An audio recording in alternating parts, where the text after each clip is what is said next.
All right. How you guys doing? It's your favorite rapper, Fuzion Tony. Hoping you guys are doing well. Okay, so first things first, I gotta make a retractions. I did not think I was gonna do a retractions, but here we are. So you're probably wondering, what are you doing retractions in? Well, I ended up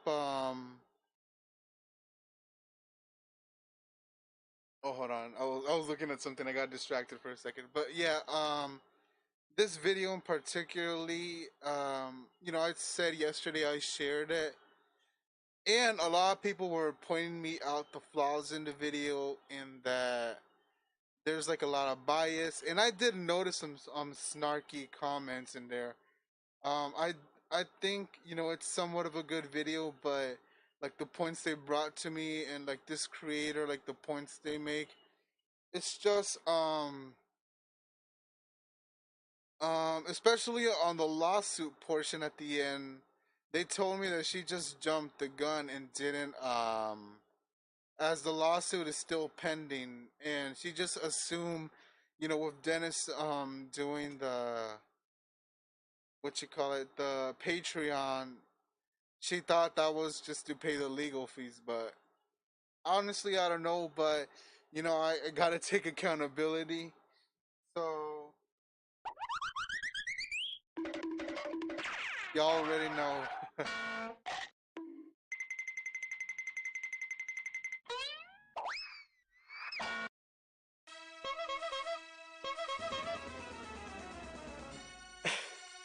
I deserve it because I said I'm gonna like be responsible, or I'm gonna do that.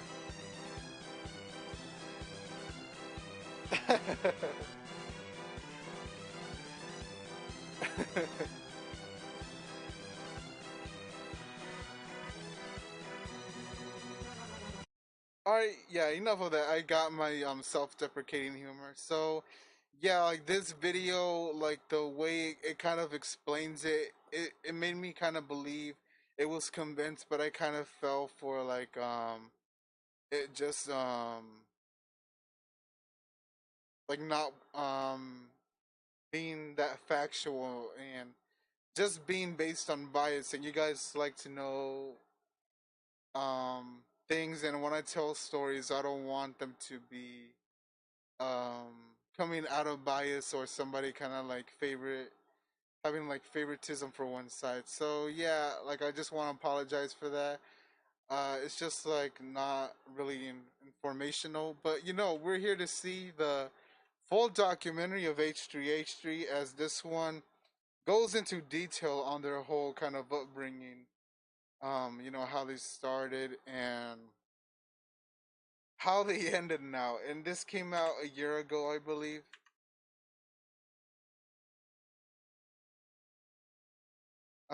Yeah, it came out August. Yeah, like about a year now. So this has aged well. All right, so yeah, I think I'm just gonna go ahead and react to this, and we're gonna see what we learn. And this is gonna be. You might notice that I added season finale at the end, is because I don't really want to talk about too much of the drama aspect of this. Like I just want to like kind of get one more rerun and just like be done with it. But it's the season finale, because we don't know if H3H3 might mess up again, because they just keep this team getting into controversy nowadays. So yeah, I'm just gonna go ahead and watch this, and we'll just base the opinion. And I might have, I know I'm talking a lot, but I just want to get this out the way.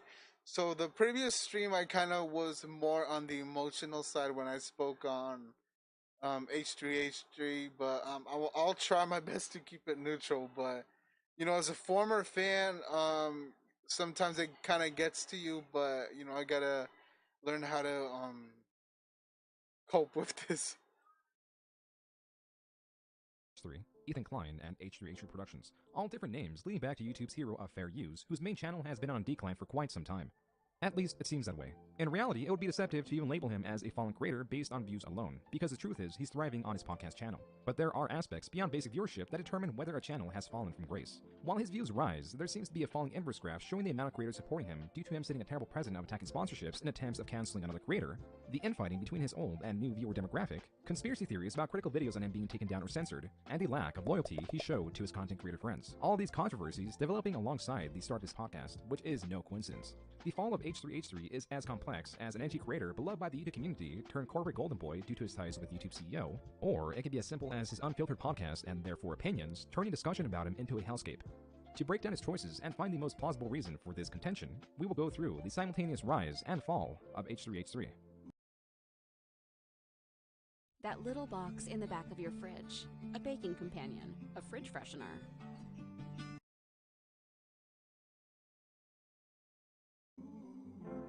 His story starts in 2007 and is centered around Birthright. A quick Google search tells you that Birthright is a not-for-profit educational organization that sponsors free 10-day heritage trips to Israel, Jerusalem, and the Golden Heights for young adults of Jewish heritage. Ethan Klein, a 21-year-old American college student and of Jewish descent, decided to go on this trip all while fighting against massive waves of anxiety that nearly prevented his attendance. But with the fear of missing out overpowering his anxiety, stayed determined to go, and went on this trip with a group of about 40 other strangers. Within this group was a young Israeli woman that went by Ela Hackman, who was attending mainly to take a vacation from her mandatory military service. Ela, which was someone that at the time Ethan perceived to be an outcast, like himself, decided to introduce himself. And out of all the locations that Ethan's group visited throughout this trip, he chose probably what was the most unconventional location to introduce himself at, which was a Holocaust museum. Despite the environment, Ethan and Ela hit it off and continued talking long after the end of the trip. And when Ethan came back to the United States, it is also believed Ela went and visited him there for a month and then went back to Israel. Their main method of communication throughout this time was Skype. Where some long-distance relationships crumble, theirs thrived. Enough so that around late 2008, Ela, after finishing her military service and against her family's request, decided to make a massive change in her life and moved overseas to stay with Ethan in Santa Cruz, California, a college town that is home to beaches and forests that are all abundant in scenic and romantic settings. Something not so romantic, however, was the 2008 recession that made it difficult to find any job in their college town full of students looking for work. Now nearly drained of their $2,000 in savings that they had when Ela moved in about a month ago, they came to the realization that they may not be able to afford rent and that Ela would have to go back to live with her parents in Israel. Their financial situation so dire that when they went grocery shopping, they couldn't afford all the items in their cart and had to put back a single red pepper that was beyond their financial reach. Desperate to pay rent and stay together, the pair started selling wheat to friends and acquaintances alike. While this sustained them for quite some time, it was inevitable for Ela to move back to Israel as her visa, after a year's stay, expired. But still, wanting to stay together, Ethan then moved with Ela back to Israel where the two lived together. It was here that Ela began majoring in an arts degree of some sorts. This can be assumed because she had to take a video art class, which is exactly what it sounds like. Art in the form of a video medium, with the students being encouraged to create strange but unique videos to be presented to the class. Naturally, you need somewhere or something to host these videos. While some might opt for USB drives, there's always the option to let YouTube host them for you and allow them to be available nearly anywhere with the internet. To do this, the couple had to settle on a name. They found that Ethan's initials, specifically for his first name Ethan and middle name Edward, were EE, and Ela's initials for her first name Ela and last name Hackman were HH. Combining these two makes a sound of laughter, he, which made for a viable channel name. But there was one small issue. He Productions was already taken, so they did a bit of a workaround and replaced the E's with 3's, creating what is now known as H3H3 Productions, but was then known as He Productions. This channel was created on April 29, 2011, and it should be noted that the couple were very inexperienced with creating videos prior to this, as they had no intention or no know-how on how to shoot or edit them. The only motivation to make any video at this point was solely for Ela's class. Ela's first assignment for this class was to create a video demonstrating losing control to an addiction. So Ethan, wanting to show that he could be as good of an actor as Ela's classmates, volunteered to be the star of the video. Hey gang, welcome to Cooking with Chocolate. You may have heard the new report saying that hot chocolate is actually good for your health. And now I'm here to show you how to incorporate chocolate naturally into your cooking so you can have a better, longer, healthier life. It took a while, but a passion in video creation was developing between the two of them, with Ela behind the camera and Ethan and other acquaintances playing the roles required in the video. Though some videos were filmed for the purpose of being presented to the class, these strange themes and the obscurity of many other videos also remained for those videos filmed outside of class. Bro, Ethan, but before their passion for wild, YouTube was realized, they first solidified their passion for each other when they got married in 2012. It was a year after this that they started posting more frequently to not just H3H3's channel, but to Ela's channel, H2H2 Productions, that was created on July 3rd, 2013. Being that many of their earlier videos on Ela's channel no longer exist, we can only assume what purpose his channel served by analyzing these surviving titles. And to that, the majority of these videos were a combination of family vlogs and other videos that Ela wanted to create. As looking at the earliest surviving snapshot of H3H3 Productions on the Wayback Machine shows that Ethan most likely had more influence for the direction of that channel, with its uploads ranging from just 5 seconds to up to 4 minutes long. The content in these videos ranged widely, but all had a similar theme. Some videos were highly edited clips of other popular content, where the edits emphasize and repeat a key moment in the video to overwhelm it visually and auditorily. While these videos, comedic nature was emphasized by YouTube. Yeah, like Ethan just kept making like these meme videos, and that's kind of what influenced us to do our own YTPs. Style edits, the videos that Ethan starred in also had a comedic tone, but was emphasized through the strangeness or awkwardness of the video. Take, for example, this 5-second video titled Watching Disney Movies by Myself, where it zooms out to Ethan wearing a fabulous pink dress. Wait, hold on. I'm gonna multitask. This pink dress that was found in a dumpster by Ila's friend starred in other videos of equally strange tone. While it is true that Ila's art class had an influence on these videos, an even bigger influence, specifically on Ethan, was a niche comedy show that aired on Adult Swim, Tim and Eric Awesome Show Great Job, that just like Ethan's videos emphasized awkward editing and scripting to build tension in a decently comedic way. And in the beginning, this somewhat worked for Ethan, as by the end of 2013, he had many videos hitting well over 10,000 views, with his most popular, warmitup.exe, going semi-viral and hitting over 230,000 views in the course of several months. Because of this traction, he was invited to and joined the YouTube Partner Program, which meant that advertisements now played on his videos and was allowed to keep 55% of the revenue from them. The problem was that because these videos were short, not many ads could be placed on them, and the video's inconsistencies and the lack of clear personality and direction meant that people were less willing to subscribe. So he was sitting at around 1,600 subscribers, which was still decent for a small channel, but probably not big enough to pay rent. As come April 2014, Ethan uploaded a video stating that he was getting evicted in 10 days and would have to move in with his in-laws. There's a chance that these videos were all one giant joke, but regardless, it doesn't change the fact that at this period in time, Ethan and Ila were still in financial trouble. The good news was that this burden was slowly being alleviated through the growth of their YouTube channel, which was growing more rapidly every month, and was up to 34,000 subscribers by August 13, 2014. This growth can be attributed to the success of their .exe videos that had the same style of the aforementioned warmitup.exe that at this point was at 1 million views. But what gave them a true boost in growth was their reaction videos that they were now uploading a bit more frequently. While these videos were not the most popular on their channel, they had many aspects about them that made them more desirable as their channel evolved. First is that it includes a more serious Ethan that was stripped from the purposeful awkwardness of his earlier videos. With that gone, it allowed him to actually connect with his audience and be a bit more genuine in his reaction and opinions. Second was the length of the videos. That meant Ethan's audience watched him for longer periods of time, and because they see more of Ethan, they were more likely to subscribe. Longer videos also means more ads is more money. Third was the consistency. This made it easier for viewers to jump from one video to another. It means viewers were staying longer on his channel and getting a larger taste of Ethan's personality and reaction style. And this leads us to our fourth reason these videos were not only successful, but supported by the YouTube community. It is no secret that some reaction channels are disliked by other content creators, mainly because they take videos that are entertaining in their own right and plaster their face all over someone's hard work while hardly trying to abide by fair use. And to oversimplify what fair use is, it's when you are legally allowed to use a copyrighted video so long as you transform the message and purpose of the video in a way that it's largely different from the original. A key part of their reaction videos was that the videos that they were reacting to were hardly entertaining, and is something that the majority of people would never watch. Take, for example, this woman promoting her overpriced diamond water, or this prank channel that is giving out surprise kisses, which if it was real would be against the law. Ethan took these bizarre videos and exposed their absurdity. Sometimes he would be equally as grotesque in his commentary to demonstrate how bizarre the video he was reacting to truly was. There were many things that made his reaction videos memorable. From his inclusion of skits, That shot cracks me up. Oh, watch how fucking serious and dedicated I am. to energetic commentary and other aspects that were unique to him, like his over-the-top cough of disgust that got more intense as the videos evolved.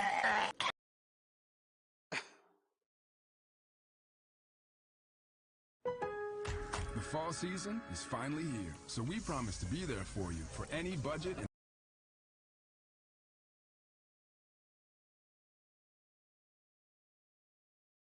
Or the way he'd frequently move his eyebrows or forcefully close his eyes due to a mild case of Tourette syndrome.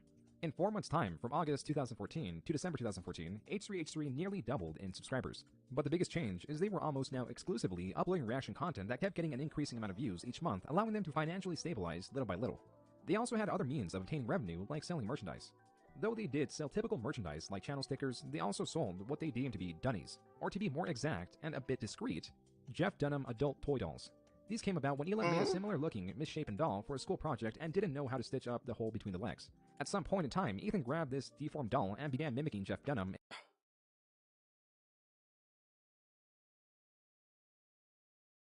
in an insulting manner, which is no surprise, as Ethan in the past has stated he hates Jeff Dunham, his comedy style, and Jeff Dunham's audience, which is how it got the name Dunny in reference to Jeff Dunham. Some other viewers noticed that this strange doll was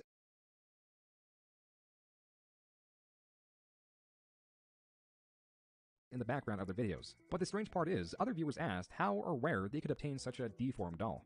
Taking a chance, Hila started to produce more dunnies by hand and sold them for around $40 online to the many fans that wanted to purchase them. They also transitioned to giving these dolls away to their growing viewer base that by March 2nd, 2015 was at 100,000 subscribers. Their growth in over a year's time gave them the revenue and therefore the opportunity to move back to the United States, as it was no secret that Ethan hated staying in Israel. And with Ethan and Hila now married for almost 3 years, meant Hila could become a resident of the United States and remain there legally. So on May 1st, 2015, they uploaded a video titled "See Ya Israel," announcing their move to the United States, and to be more specific, New York, New York. It should be mentioned that reaction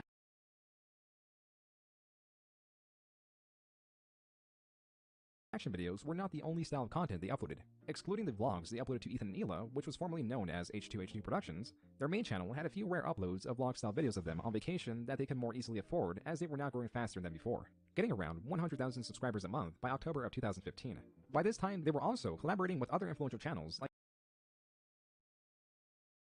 Filthy Frank and Jontron. As for their main content, their reaction videos were a bit more than just that, as they could be recognized better as commentary videos, as in some videos he started to focus more on God, this hurts to watch, knowing like the context of how they ended up being. the person or entire channel rather than just one video. He was making a series of smaller exposed videos which targeted the more problematic areas or people of YouTube. A majority of these specifically focused on prank channels that either had obvious actors playing the role of the pranked or inconvenienced regular people going about their daily lives. The culmination of these led to one of, if not their most viewed video of 2015, where they covered YouTubers helping the homeless. I'm homeless. You're homeless. As Ethan mentioned, even if their helpful actions were minuscule, it is true that regardless of their intent, these channels helped the homeless in some way. But it is obvious that these channels were not doing so to be good Samaritans, and if not for the exposure, they probably would not be helping the homeless at all. Strangely enough, many prank channels like Vitaly, which Ethan previously covered, made these types of videos several years back, where the music in the video starkly contrasts a frustrated Vitaly handing out sandwiches to the homeless. Enough for everybody, just back up! Can you guys look what you're doing to me? Can you guys back up? We've got enough for everybody, just back up! Back up!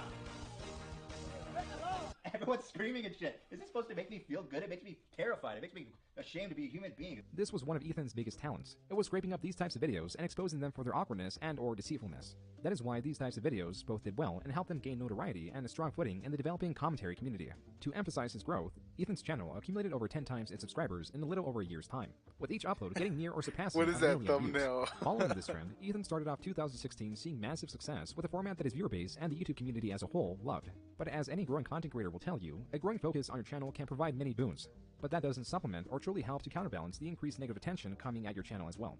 A year ago, if Ethan made a reaction video, it might as well go unnoticed by the person he made it on. Now with many of his videos blowing up, he was getting all sorts of responses from the creators he covered. Probably the most hated in early 2016 was Soflo Antonio, a content creator who Ethan covered twice. Not me, by the way. It's that not besides me. running I'm not Soflo Antonio. I just want to make that clear.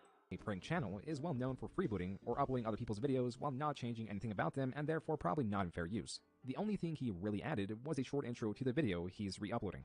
Ethan, while going through Soflo's content, found a specific case where a video has 500,000 views on YouTube by the original content creator, but on Soflo's Facebook page with Soflo's intro, it has 88 times more views, without any credit given to the original uploader of the video. If you're a friend of Soflo, he will give you credit. But if you happen to be a Viner or small YouTuber, this is what will happen to you. I won't lie. This is definitely me when I'm driving. That is definitely not you, for the record, Soflo. I don't know if you... This is definitely me when I'm driving. Does he think that's him?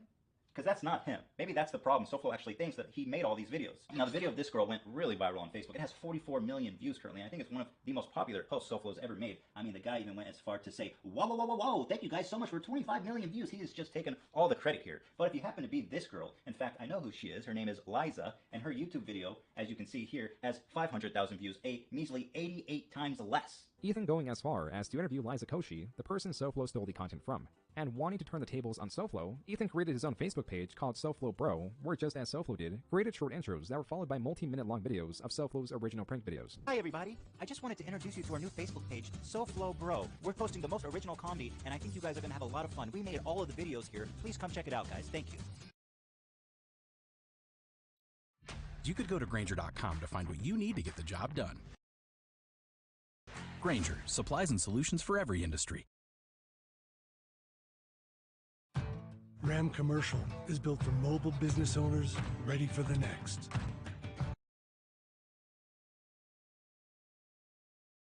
This is how I feel when I rip off a Soflo Antonio video and put my own intro before it. What are the chances I can't believe it. This situation would have most likely ended here. But fast forward to February 9, 2016, the SoFlo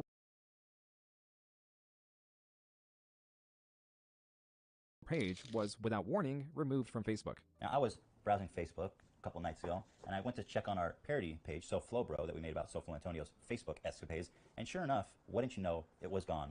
My favorite part about that process was that we didn't get any notification, any message, even an option to appeal. It was just straight up gone. As if that was not bad enough, it was figured out that if you previously liked Ethan's parody page, SoFlo, which was now removed, your like was transferred to SoFlo's actual Facebook page. It is not just a conspiracy theory.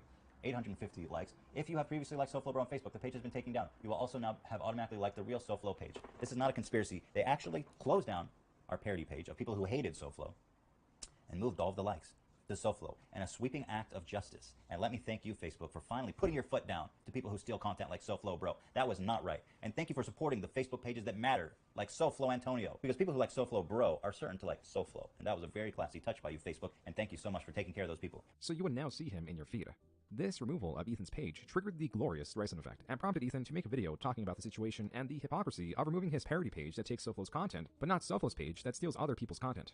Ethan's video performed so well, within a couple hours, it caused SoFlo Bro to be reinstated on the same day. SoFlo, not happy with Ethan's video, made his own video titled H3H3 Productions Exposed, talking about how Ethan also uses other people's content, but largely negated the fact that Ethan actually adds commentary, analysis, and credits the original poster and various other things that makes H3 videos fall under fair use. SoFlo's arguments, lacking any critical thinking, and with him unable to make a decent point, led him to get so much backlash that he disabled the comments and the like bar in the video. Ethan, on the other side of things, after receiving so much support, made a follow-up video 2 days later talking about how an alleged investor in SoFlo Media threatened to sue Ethan for defaming SoFlo. Now, in our previous video, we talked about a page called right, that SoFlo was Facebook-like laundering from, and there was a lot of debate in our subreddit and in general if that actually was related to SoFlo, because it's hard to prove it. It was just a suspicion. That was in my opinion. Now, if SoFlo was to sue me for defamation, one of the big points would be that I lied about his association with this page and that it was actually a legitimate source of credit and that he's actually not associated at all with this page. But the SoFlo organization, being the geniuses that they are, sent me this email. Gadikatit, referenced in the comments, works at SoFlo in our offices. Whoa! Checkmate, dude. This guy's been playing chess for years. Why would you admit that? You're talking about suing me and then basically just like proving that what I was saying was correct. Ethan then stated on Twitter that he might be getting sued by an associate of SoFlo. With this creating even more support for Ethan, he then received another email saying that the threats of the lawsuit were being retracted. Where this threat might have worked on a smaller channel that doesn't understand fair use, it backfired horrifically when done towards H3H3 because not only did Ethan talk about the emails in his video, but also exposed SoFlo when Ethan confirmed his theory that SoFlo was crediting a dummy account, which according to the emails Ethan received is owned by SoFlo Media. The purpose of this dummy account is to mass upload other people's videos on its Facebook page without providing any credit. SoFlo then credits this Facebook page instead of having to credit the original creator of the video, so it overall just streamlines the way he steals content. Ethan ending the video telling SoFlo that he should embrace the meme and allow people to hate him. These, although retracted threats of a lawsuit and exposure of SoFlo crediting his own page, brought a lot of support to H3H3 and even more hatred towards SoFlo and his brand.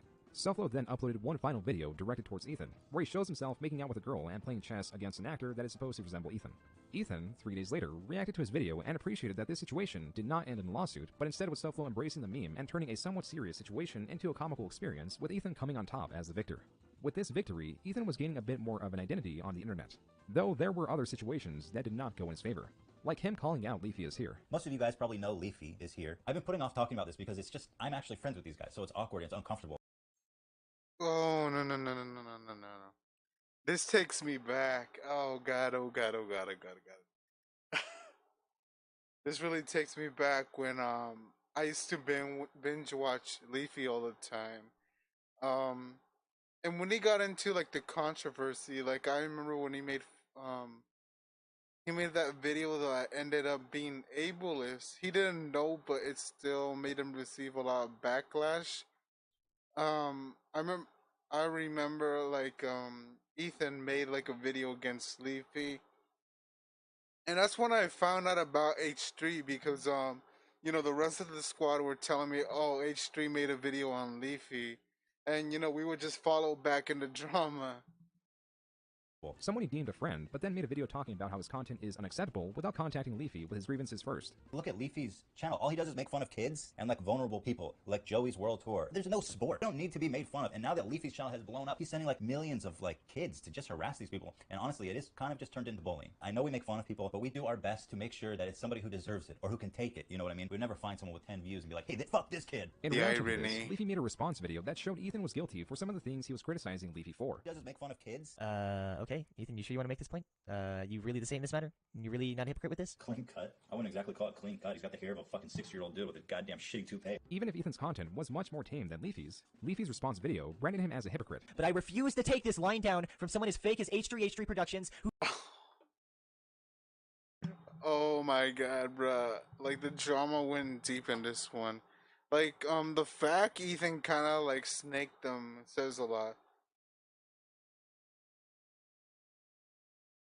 Who sits there on camera and acts like a fucking saint when behind the scenes he uses people, talks shit behind other YouTubers, lies when his ass is about to get lit, turns on people, turns on his friends, and sits there and hopes for channels to die and to be left in a state where they can't even fucking defend themselves. Ethan, for the first time, received an immense amount of backlash from his community, prompting him to delete the video and make peace with Leafy. That was until he appeared on IDubbbz's Content Cop against Leafy, and other situations that saw this end in Ethan's favor. But for the time being, most of Ethan's community knew him not for this controversy, but for the variety of beanies he wore and the flaunting of his fupa, which apparently means fat upper pubic area. There were many more things that showed how Ethan wasn't afraid to make fun of himself, and through this, it made him a somewhat self-aware person whose ridiculous actions inspired even more videos outside of typical. The fact that he went from self-aware to not even acknowledging his own imperfections and thinking he's always right. Like, damn, what a plot twist. Honestly, I wasn't really seeing this. Maybe other people were, but I did not see this coming. Commentary genre, like one video where he criticizes modern art and tries to sell his beanie for $1 million, or the more memorable Vape Nation where he exaggerates vape culture. This is currently the most viewed video on his channel. Even his commentary videos had a lot of meme material that other content creators used. This, of course, was at the expense of the people Ethan has made videos on. As previously stated, not everyone appreciated being goofed on by H3H3 Productions, but no one took Ethan's commentary video on them as seriously as Matt Haas. You see, oh my god, bro, this was a pivotal moment. Posted their most popular content, and mostly had Ethan as the main commentator. That's why they had Ethan and Hila, their second channel, where Hila, as of October 2015, joined in on dual commentary videos. And because this is a second channel, it received less viewership than their main channel. The Matt Haas video they decided to react to was Bold Guy vs. Parkour Girl, which is a niche, subjectively difficult to watch video where Matt Haas makes crude remarks at a girl then chases her throughout the city. Keep in mind that this video is 5 minutes and 25 seconds long, while H3H3's reaction video is 13 minutes and 47 seconds long. Around 3 minutes of H3's video included Matt Haas's video. There is no argument that they added a lot of commentary and changed the message entirely, and that this video would fall under fair use. Bold Guy vs. Parkour Girl is poorly written schlock that is targeted towards children that don't have a fair understanding of how to talk or to approach women. H3H3's reaction and commentary to the video highlights this and makes it much more digestible and changes the narrative of the video. The thing is, this is a yeah, honestly, like the original video of Matt Haas, it was hard to watch and it was much more easy to digest with H3H3, especially with all the cringe videos they reacted to. Very subjective opinion. It is not fact or anything of the like, and that's the problem, as opinions hardly matter in a court of law. It is in reality up to the judge or jury to decide on whether something is considered fair use, and if not, then it would be considered copyright infringement. At this point, it was still unknown to the YouTube community that Matt Haas was threatening to sue Ethan if he did not take the video down, give him a $3,750 settlement, and finally apologize and promote Matt Haas's content on Ethan's social media platforms, which will remain up for at least 2 months. But Ethan had received all sorts of legal threats by a variety of different channels that threatened lawsuits to try to extort him for money, so it was hard to take seriously. That was until the video was hit with a copyright strike, removed, and then they were served with legal papers. It was now painfully apparent to the both of them that this lawsuit was happening, which was something they announced to the world on May 24, 2016, showing the emails they received from Matt Haas's lawyer along with different things the lawsuit consisted of. Them ending the video, saying as much as they'd like to, they are not crowdfunding this lawsuit because they felt that they've already asked their viewers for too much in the past, in reference to their Patreon.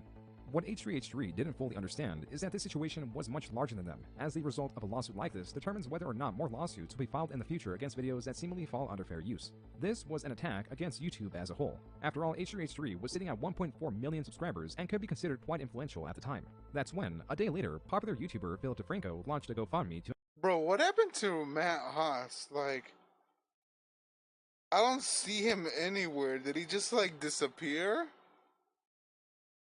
help pay for H3's legal fees, starting it off by donating $5,000, which many content creators, even the ones that were not on great terms with Ethan, almost immediately followed suit, raising over $100,000 within the first day. This prompted a response video from Ethan and Hila, stating that they donated $5,000 of their own money in hopes that when the lawsuit is over, the account will still have funds to pay for other content creators that are being sued for copyright in what they named FUPA, or the Fair Use Protection Account. And so began the process of a long legal battle between Matt Haas and Ethan and Hila that would determine how fair use would be used across YouTube. But many things happened to H3H3 before that came to a conclusion. A big thing that was likely affected by the lawsuit was how they practically stopped. Bro, imagine if Matt Haas didn't sue them. Like, how would have YouTube been? Making reaction. There probably would have been another YouTube that faced that issue, but it still makes me think. Videos. This can also be attributed to the fact that reaction videos on H3H3 were partially scripted and did take a bit of effort to write, so they were experiencing burnout in that aspect. But referring to the lawsuit, they saw what happened with the Matt Haas video and the amount of stress that that brought on, and they could still lose that legal battle. So they did not want to bring another one on by reacting to another person's video. Another big reason they stopped the reaction videos is because of the size of their channel. There's an unspoken rule on YouTube about reacting to videos and channels that are smaller than yours. When you're a small channel sitting at around 25,000 subscribers, the possibilities are nearly endless because the videos you react to might not have that large of an effect or influence on who you reacted to. But if you are a large channel sitting at around 1.4 million subscribers, there is a noticeable problem in making reaction videos to smaller channels because what you say in those videos can determine whether you get a boost in subscribers or large-scale harassment. There is no in-between. But theoretically, they could keep reacting to smaller channels like Leafy is Here was doing at the time. But Leafy quickly lost support and was hated for punching down. What Ethan and Hila were now doing was two things. First, they decided that instead of posting on two channels, they would just focus on H3. And while they still did their typical— Yeah, like, the squad, we did watch Leafy, but then, like, after he got carried away, we all sided with H3H3. reaction videos, they were much more in-depth and leaned even more into a commentary-style video, as there was really no raw reaction to most of them. As like they did previously, many of them served as an exposé to some of the more unfavorable YouTube channels like Syndicate and his involvement in CSGO gambling websites, or TechRax and his massive waste of expensive electronics and other products. The second thing they began doing right oh after my they hit 2 god, million bro, subscribers— freaking TechRax. Ah, that guy pisses me off. On August 2nd, 2016, was uploading the vlog-style videos you might expect from Ethan and Hila. This was mixed in with challenge videos like 200 layers of shirts or 100 layers of beanies that was uploaded after they moved to LA, along with meeting up with popular creators like iDubbbz and jokingly roasting PewDiePie. They were now starting to get a bit of hate, kicking it off with their dicks out for Harambe video that is a quite innocent face swap video. It's just a bit difficult to watch. The real reason for the hate was a reaction video involving Joey Salads and his prank videos, where many of them involved self-deemed social experiments. The one Ethan was reacting to is where Joey Salads was allegedly being attacked for holding an All Lives Matter sign, which is when Ethan hopped in and said that these videos were fake and extremely hard to believe. But in his audience's eyes, Ethan lacked any hard evidence to prove so, and were mad at Ethan for making that statement. In response to this backlash, he privated the Joey Salads video and made another video saying that he doesn't have any political motivation in his videos. He simply calls out people not for their political affiliation, but if they're too extreme in their ideologies, again regardless of what they believe in. We'll speak our mind and cut through a political affiliation because that's what it's about. This firm stance, and not retracting his statement on how the prank videos were fake, got even more hate. Bruh, TechRax is still like, like the fool is still throwing expensive technology. Making it clear that this was a hill he was willing to die on. This video was followed by a video talking about why they stopped making so many reaction videos, which again was because they didn't want to be so negative, and also they didn't want to punch down, which got a fair amount of dislikes. Their next video discussed Casey Neistat and his controversial video where he states who he is voting for and why. Oh god. Once they got involved into politics, that was like another kind of slippery slope. Fucking listen to me. Don't listen to Casey. I'm just a YouTuber. How does that qualify me to tell you who to vote for? Who to fucking elect as president? I literally go to the grocery stores with 200 shirts on, and you're looking to me for advice on who to vote for president? Yeah, there have got to be better people out here to advise you on that. Even though the point that aged like milk.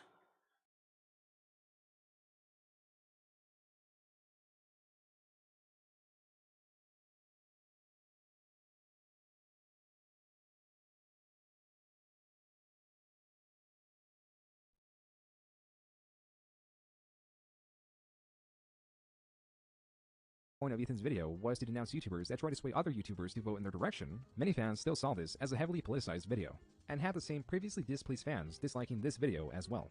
It seemed that Ethan, with his string of increasingly poorly received videos, was on a downward trend. That was until October 18, 2016, when sticking to his beliefs finally paid off, as Joey Salads uploaded 2 more videos of a similar theme.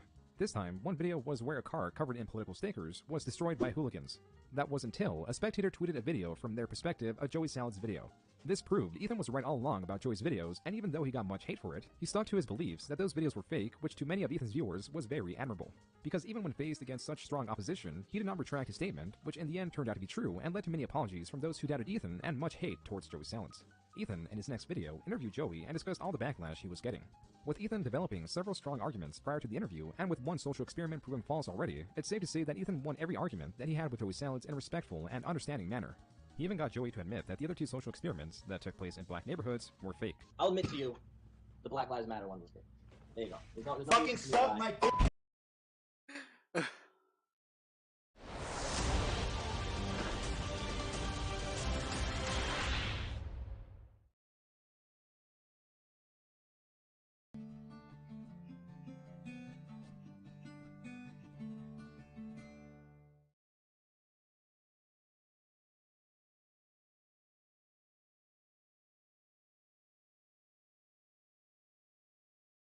Still, this was not the most impactful thing he did for his channel in late 2016. As in December of 2016, he finished setting up a podcast studio and recorded his first podcast with Justin Roiland as his guest, who is the co-creator of Rick and Morty. His second episode, that aired a week later, had PewDiePie, who was at the time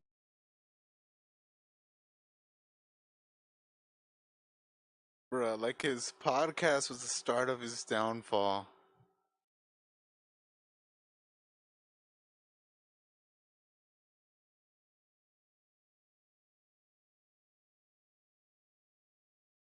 I'm about to cringe. time the largest YouTuber in the world. The episode after that had Vsauce as a guest, and the episode after that had iDubbbz or Ian as the guest. But out of all of these, the one that seems to be referenced the most is the Ian episode. Not necessarily because Ian was more of an extravagant guest, but actually, Super Fetty, he really never liked PewDiePie. He was like, oh, he ruined YouTube for the rest of us. Like, you know, like when the apocalypse happened, he was like really vocally against PewDiePie, Super Fetty.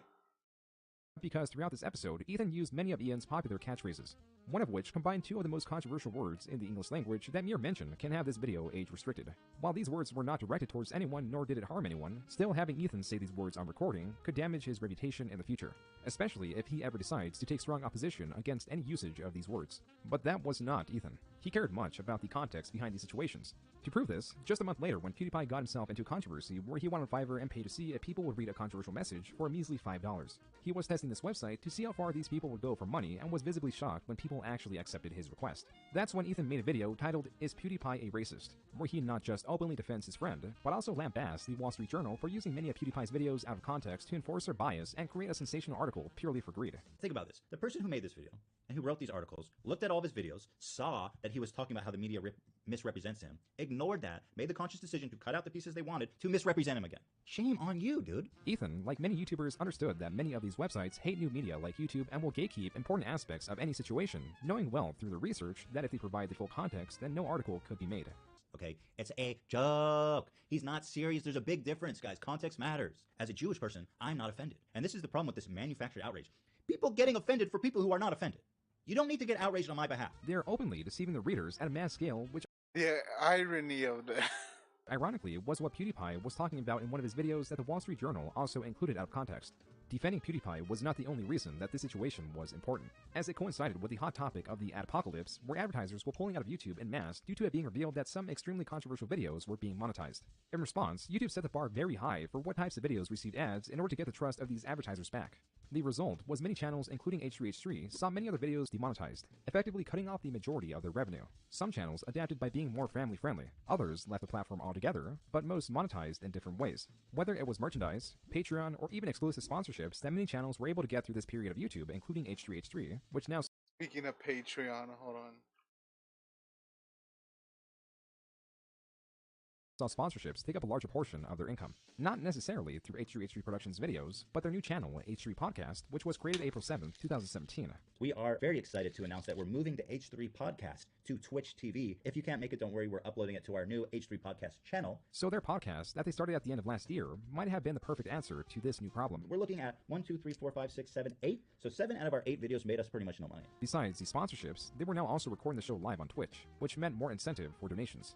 And because it was live, meant that there was less production involved besides the live switching. And as it progressed, less work as they hired more and more employees to help run it. This podcast seemed like the optimal direction to go, but their developing podcast was not the best thing that happened to them in 2017. It was instead something that helped set an important precedent for the YouTube community. It was something that even the largest content creators on the site were keeping tabs on. On August 23, 2017, after an over year-long battle, Ethan and Hila announced that they won a lawsuit against Matt Haas. We won the court case! For the foregoing reasons, defendant's motion for summary judgment is granted! I just wanted to plug my Patreon. You guys could go ahead here. I'm e-begging. To try to put the importance of this into a grander perspective, this victory meant that copyright claim farms and litigious content creators would be more careful about threatening lawsuits to bully content creators into giving them the revenue or trying to abuse DMCA takedowns to silence criticism. Though copyright claim farms and litigious creators still exist today, Ethan and Hila's victory is a large deterrent to these types of people that plague YouTube. If this video was focusing only on the channel H3H3, after discussion of a few controversial videos, this video could have ended here, as H3H3 Productions, the channel, is mostly unproblematic. Ooh, I got news for you.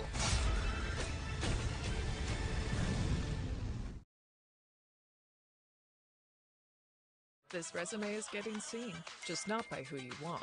I need Indeed. Indeed you do.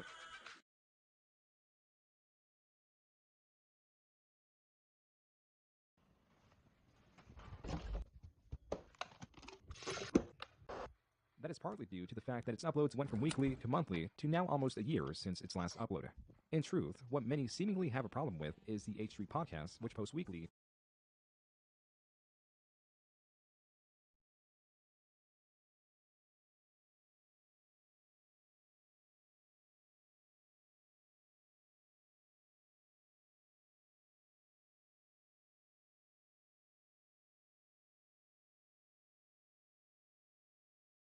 Practically in place of Ethan's traditional content. The reasons people dislike H3 now varies from his most controversial episodes and general attitude on the podcast to his change in audience demographic and his unfiltered personality, which could lead to problems with any content creator.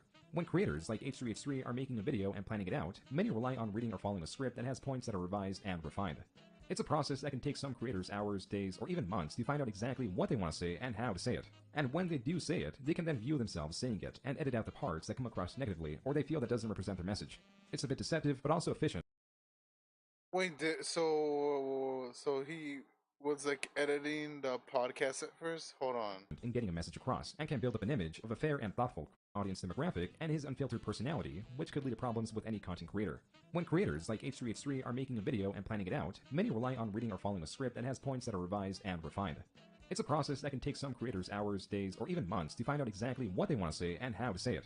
And when they do say it, they can then view themselves saying it and edit. Yeah, like I think that's why when people like go unfiltered like to like a live forum, or you know, medium that's more of a live stream, or you know, like you can unfilter yourself.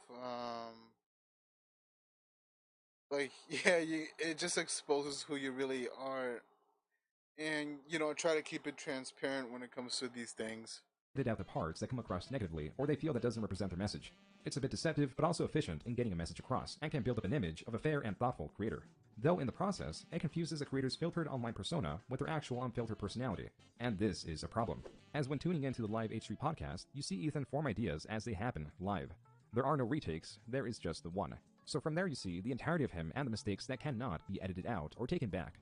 But for the most part, in the 2017 podcast catalog, he had decent conversations with most of the creators he invited on and a variety of well-received podcasts. When only considering views, this form of content did well to replace his main channel's content. But nothing stands out more than a few terribly received episodes and what they may have revealed about Ethan's personality. And that's where we talk about his first truly negatively received podcast. Episode number 20, uploaded August 13, 2017, featuring Jimmy Lee. This aired 10 days before they announced they won the lawsuit. As for some background to who Jimmy Lee is, he's a dentist in profession that also runs a YouTube channel where he roasts people on the spot. Sometimes that must be fate that he started getting controversy when you know, he got that lawsuit.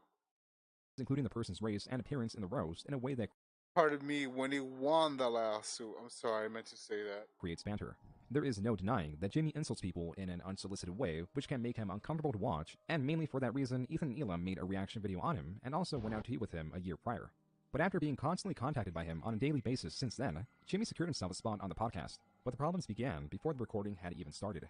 mostly because of the podcast script, which is very different from the aforementioned video script where the lines and formats are strictly followed. The podcast script just set a general direction and tone to the episode.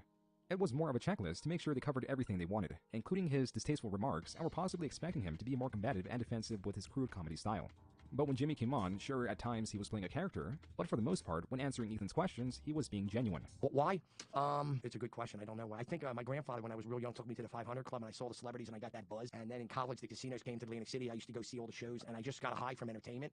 I wasn't doing this for money. I'm not making money doing it. He was being a real person and answering Ethan's questions respectfully, while also showing he was not truly self-aware on how offensive his videos are to some. Like, it's no secret, like, between us that it can be awkward for people to be around you, right? Like, you know that you elicit that response. Why do people think that when I'm just a funny guy trying to have fun? Why does that perception happen? You don't know? No. Or I hear dad jokes or cringe, and I'm just trying to be funny and cute, and people take the whole thing the wrong way. Overall, Ethan was very condescending in this episode, and beyond the script, demonstrated he had very little intention to actually get to know Jimmy. Yeah. That's the beauty. It's like a car crash, you know? It's funny, because who would do this? That's why I don't get to that's why it's funny. Yeah. Who would do this? That's why we have to get famous so people expect to see it. That's like, that's almost like murdering your whole family and then being like, who would do this? Well, it's okay. Wow, dude. Why would he go to that extent? Dude, it's funny. Who would do that? I think our biggest mistake was not bringing any cringe gear. We should have put his ass in a hazmat suit. Eli even suggested to have Dan, the producer, take over with his news segment in order to replace him after they sent Jimmy on break. Quick! I was just gonna say, we could bring Dan with the news after the break. Which they did when Jimmy came back. It should also be noted that a big influence of kicking off Jimmy was the Twitch chat wanting Jimmy to be removed. But right before Jimmy left, and for a brief moment, Ethan and Jimmy held a purely natural conversation as Ethan was now off the script. Or shot. No. I wish you health and happiness and all the attention.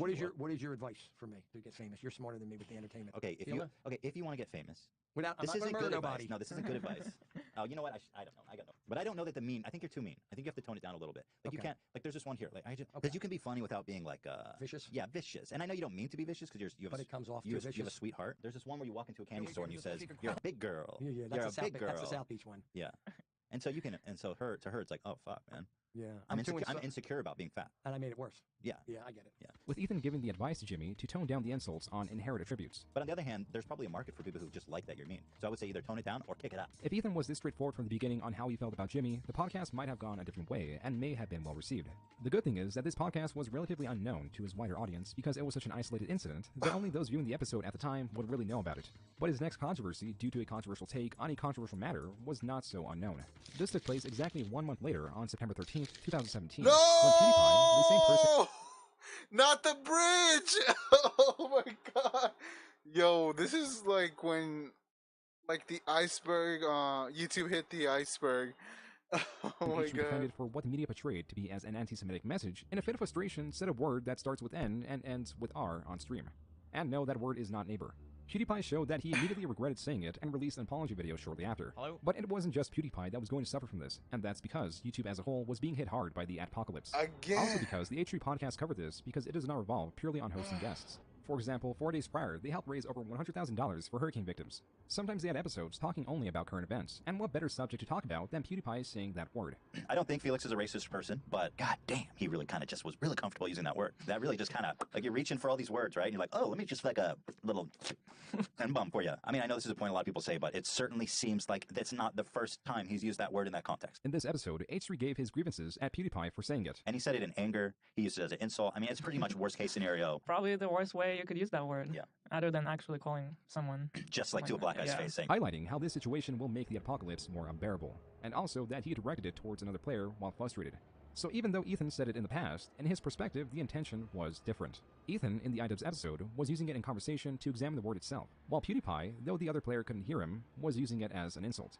But when Ethan talks about how comfortable PewDiePie seemed to be using that word, and saying that he didn't really seem regretful right after saying it, though the intentions were different, Ethan to many looked more comfortable saying it than PewDiePie did. It's just a wonderful string of words that really gets you going. Fuck you, you're fat. I love that I can just say you're fat, though. Regardless of Ethan's point.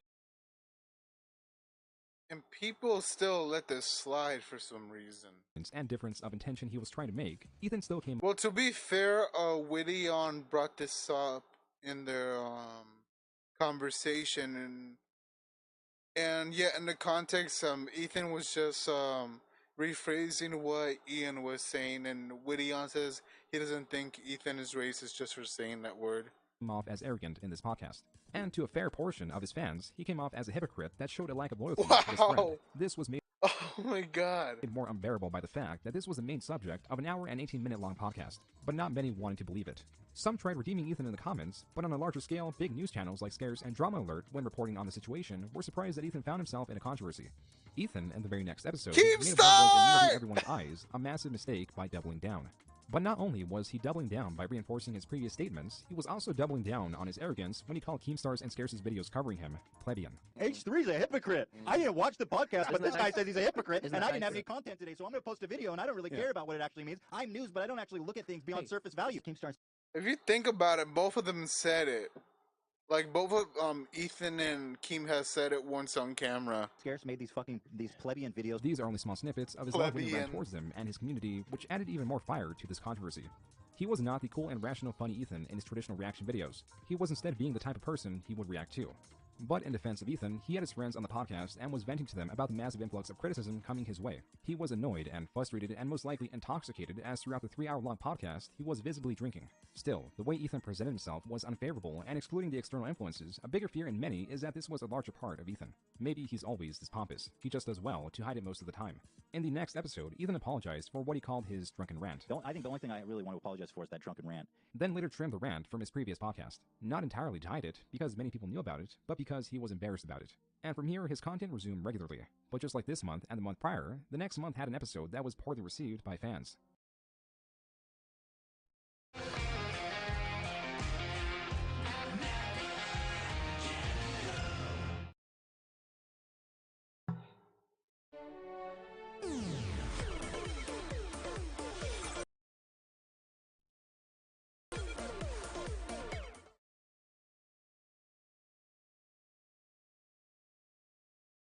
This month, the episode was number 41 with Jontron, who is both a large creator and friend of Ethan.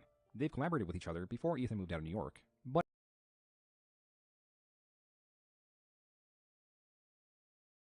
in the early months of 2017, Jontron got himself in hot water as during a debate with a content creator known as Destiny, he said some controversial things about crime statistics in America. The backlash from this was enough to keep him away from the internet for several months, and decided it was better to avoid politics overall and stick to making his comedic videos. Because he was getting back into the rhythm of things, and that he was visiting LA, he appeared on the H3 podcast. This episode progressed like any other, as they delved into John's experience with LA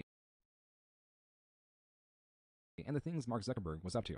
But halfway through this episode, specifically at 46 minutes 36 seconds, Ethan brings up that infamous debate and then says he doesn't want to get too much into it, and if John is uncomfortable, he doesn't have to comment. You had an infamous debate. Yes. With somebody that got you into a lot of hot water. It happened. How long ago was that now? I don't keep track. I don't know. It was like a year or so. I don't remember. Wow, has it been that long? Yeah, like 9 months or something. Anyway, like there was a lot of backlash and a lot of people upset about what you said in it. And I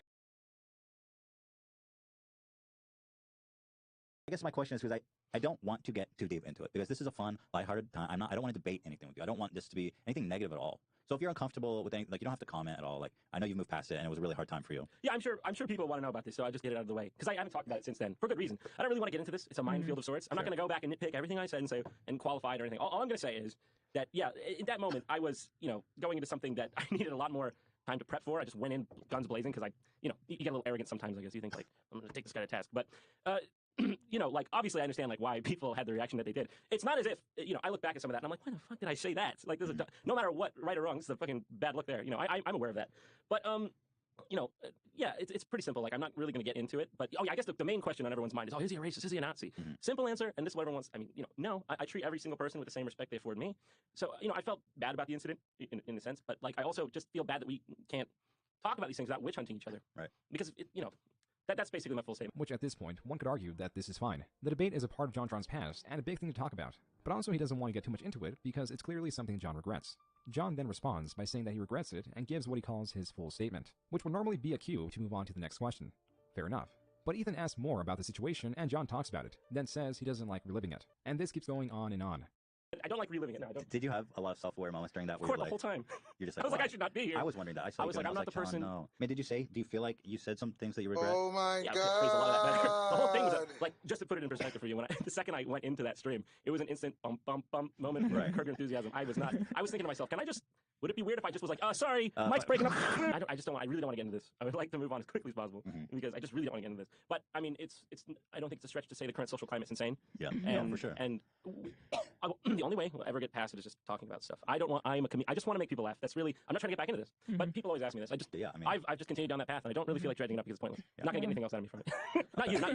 Just like there's nothing. I have nothing to say. I'm just more interested in like the journey you had of like you went through it. It was something that sucked, obviously, and a lot of times passed. And like you feel like you've learned a lot from it, or you're in a better place now. From Certainly learned I've definitely learned, like, one of the biggest things I've learned is just how to have restraint or like phrase an argument well, so that it comes off a certain way. Right. Like I don't know. You have to be thoughtful when you're. Oh my god, this is so hard to watch. Bruh, I would never interview somebody like this. Like, goodness sake. Be thoughtful. You have to be hard. It's hard sometimes. Sometimes you just screw up. Disagree with, and I can't talk to you anymore. Like that's how sick is that? Yeah, I agree. I mean, that's why I didn't want to get into this too much because I don't want anyone to take anything I say out of context. I don't want them to say, "Oh, you're making excuses for this. What do you think of this?" It's just I'm just giving you like general. I forget what my train of thought here is, but I do agree. Like it's something that I'm just focused on comedy now. That's totally fair. I understand. Which, by the way, you're doing very good. Thank you. Because your last videos were really good. Thank you so much. Like what was this?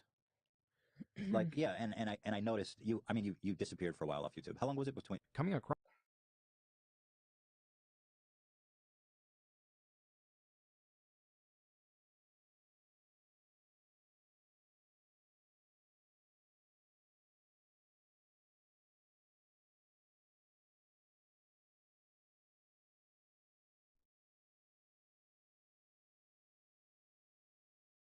Sometimes, oh my god. Cross, either as Ethan wanting to torment John for a statement by continually reminding him about the situation even though he wants to move on, or Ethan sticking so hard to his scripted questions, it showed that Ethan at the time had an inability to clearly see a friend's discomfort with a question and respect his wishes by moving on.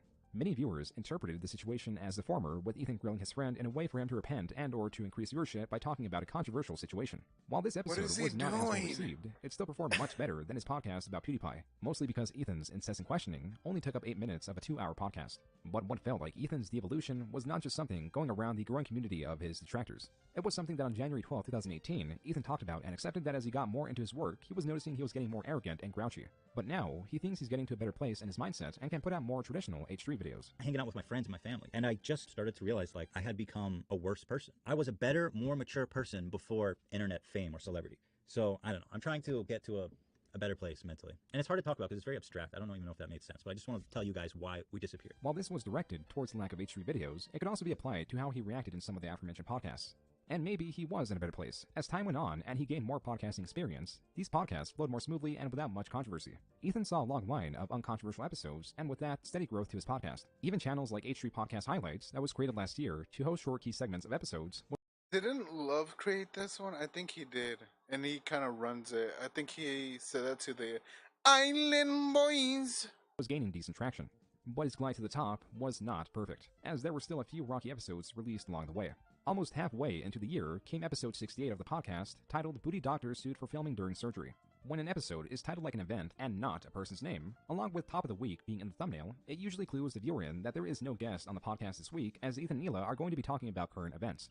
But viewers may have been surprised, as a minute into the episode, Ethan talks about a guest that will be on shortly, specifically William Osmond, a content creator that was sitting at around 500,000 subscribers, who earlier that year announced that his house burned down. Something else that was notable is that he sometimes makes working props for content creators. For the Game Grumps, he made a controller you had to scream into to activate a button, and for Ethan and Hila, he made a beanie that screams and coughs with voice clips used from Ethan's videos. Naturally, these would be points of conversation for their podcast, but it was quite the surprise that in the 23 minutes that William was on, it was pretty much all they talked about. All of William was stripped down into these two subjects, and to make it worse, William was kicked out and replaced by Ian the intern after William's segment, which was noticeably awkward within itself. Wow. We got a 2-shot, right? Is this live right now? Do you guys mind? Yeah, we're live. Do you guys mind swapping out? That's fine. This is. Oh yeah. This. Yeah, 'cause we're we actually didn't plan not to have set two up. guests at once. Ian or William, God bless you. Everybody, please check out William's channel. I'm gonna put a link in the description. You don't leave. We'll hit chat after. I'm done. If you have time, we'll finish in like 15 minutes. Yeah. And we'll come hang out for a bit. Is that okay? All right, cool. Yeah, please leave that there forever. Yeah, right. Forever. While Ethan did say they were hanging out afterwards, there were many things that can point to H3 treating William as a lesser guest. To revise these points, first, giving him a short time slot. Second, God, man. Like, I understand if people have, like, time restraints, but at least be open about it, honest about it, and just don't treat them less, or like you invite them and then you're gonna make them less of a person. Like, that is disgusting. And kicking him out after his time slot. Third, their lack of questions about him rather than what he is best known for. And fourth, the titling and thumbnail of the episode. In fact, when this episode was first released, it didn't even have William's name. It just had a coughing beanie. This was shortly changed to have William's name in the title, but it came secondary behind the Booty Doctor clip they talked about in the podcast, which means in H3's fans' eyes, William took less of a priority than a video clip. This episode was well received at first, but after the video sat for a while, people started noting these things and requested a full William Osmond episode. While the William Osmond episode mostly went unnoticed by the H3 community, his next two controversial uploads, which happened within 5 days of each other, started to set a negative tone for his channel. It's on.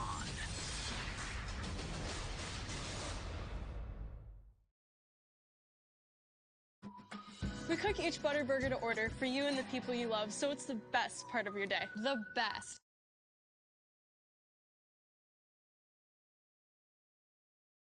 First was his Ball Rider upload on H3H3 Productions advertising their mobile game, which annoyed fans because it was his first upload in 3 months, so those excited for his new content were subjected to a 2-minute, 39-second long advertisement. But his second poorly received upload within those 5 days was one that had the potential to perform extremely well, as he had a famous guest that is mostly known outside of the YouTube scene. This is episode number 84, with comedian Bill Burr as the guest.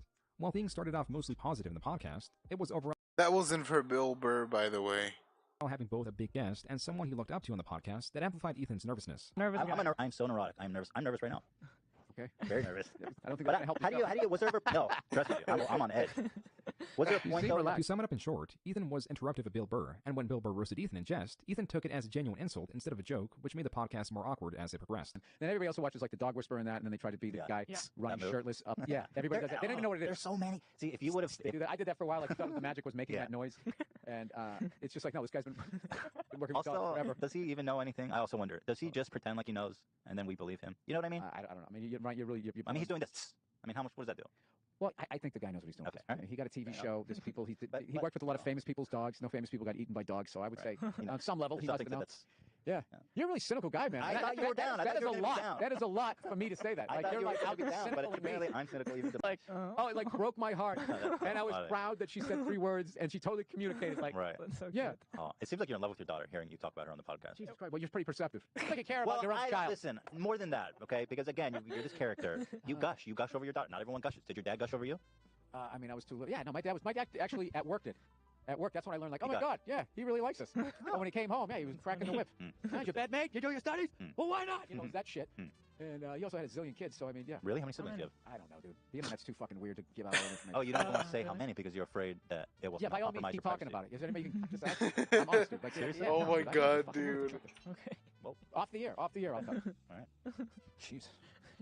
I love how surprised he is. Jeez. Well, you can mention the amount. That's so awkward. Crazy people. Okay, yeah. But imagine having your guests kind of corner you and make your podcast their podcast. I would be embarrassed.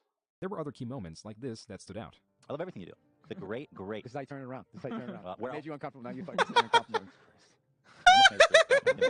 I got so close. What are you talking about? I had a great time. I did too. I really did. I hope you did. I'm worried about you. I did. I'm playing it up. All right. But I'm trying to be funny, but we are all worried about him. Oh my God. Unknown to Ethan's audience, after this interview and on the same day it was live, Ethan began taking antidepressants.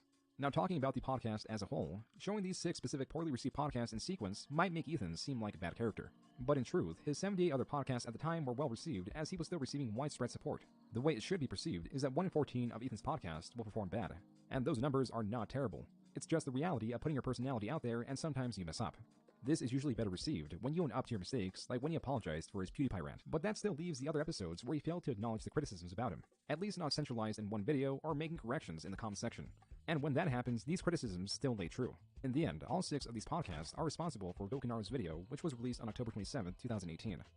Gokinaru, when he released his video criticizing H3, was a relatively small creator who, to quickly summarize his 1 hour and 35-minute long video, criticized Ethan for being rude to Jimmy Lee, his 2 episodes where he talked about PewDiePie in an arrogant and hypocritical fashion, the segment where he kept prodding Jontron about his controversy, how he gave a smaller creator, William Osmond, a shorter time slot and didn't give him the same respect he gave the majority of his guests, and finally, the Bill Burr episode that aired the month prior.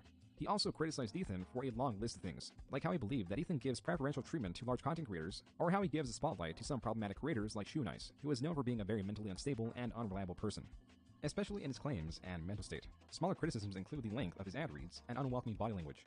But probably the most important and longest-standing criticism that well outlasted this video was H3 and his lack of research on topics that usually leads to misinformation, which at certain points it can be acceptable to get a story wrong as long as it's properly revised. Ethan in his podcast is reacting to these things in real time with his immediate opinion. But the fact that Ethan takes these stories and provides false information that is not corrected even though comments or videos call him out for it, like Kokonaru's. The example that Kokonaru showed is Ethan reacting to Ted Cruz failing to dunk a basketball. But apparently, it is not Ted Cruz in the video, even though this is mentioned by Kokonaru and several comments. Still to this day, that H3 highlights clip, which means it was most likely verified and acknowledged by Ethan, is still titled Ted Cruz slam dunk fail with Oh my god. Bro, I understand if you do clickbait, like, as ironic, but if you're gonna do it in that instance, it's ridiculous. no correction being made. Several examples of this exist on his highlights channel, which makes it all worse because titles can be changed on YouTube. A very quick example that I found was this video titled Jake Paul charged for looting when that is not so. Jake Paul was charged for trespassing and not for looting. Again, it's still titled this to this day with no corrections being made. Going back to Kokonaru's video, while traction for it was slow to start, within the first couple of weeks of its release, it was well on its way to hit 1 million views. This, like any popular expose video, created much sizable hate towards H3. Enough so that on November 16th, 20 days after the release of Kokonaru's video, Ethan decided to address the criticisms towards him in the podcast. We have got to address a lot of the criticism that people have been saying against me, that I'm a hypocrite, that I prioritize money over everything else, that I've thrown friends under the bus, that I'm ignorant and poorly informed, and spread misinformation, that I'm arrogant, that I cannot handle criticism, and that I've used people. I am guilty of all of those things. Which is as vague as that sounds, as Ethan doesn't clearly address Kokonaru or where these criticisms are truly coming from. But throughout the podcast, he accepts that he's guilty of many things said about him. This took up about 38 minutes of that episode, where he talks about how hard it is for him to psychologically accept criticism because at a larger scale, he shuts down when he gets it. But I have a psychological... That makes a lot of sense, because he doesn't like to hear other people's opinions. For whatever reason that I don't want to get into, but the way I was raised, when I'm criticized, I psychologically shut down. And so before I became like famous on the internet, I had a problem with criticism, but it was so much less amplified. But now he's taking notice of it and trying to fix it. He says that he accepts that he is not a perfect person, and that he's not using his mental problems and depression as an excuse to negate criticism. Many people, including Kokonaru, were happy to see that Ethan acknowledges things, but a bigger problem was that Ethan was not addressing Kokonaru's video directly. Because by not acknowledging Kokonaru's video and mainly focusing on the external factors of the criticism towards him and not specifically the podcast or segments he's being criticized for, this meant that he was not acknowledging those heavily criticized podcasts directly, which meant that he would still be criticized for them. So overall, many people saw it as a great thing that Ethan was acknowledging his flaws. The problem was he was not acknowledging his specific mistakes. Don't think that you're just suddenly absolved of all your fucking misdoings because you addressed it vaguely in this podcast episode, okay? You need, from here, you need to actually continue, you know, half of the battle is identifying the issues, right? But, you know, you need to actually fix them as well. 5 days. Ice on my neck doesn't come in. I'm a pretty boy, I'm stunning. Super speed Sonic, I'm running.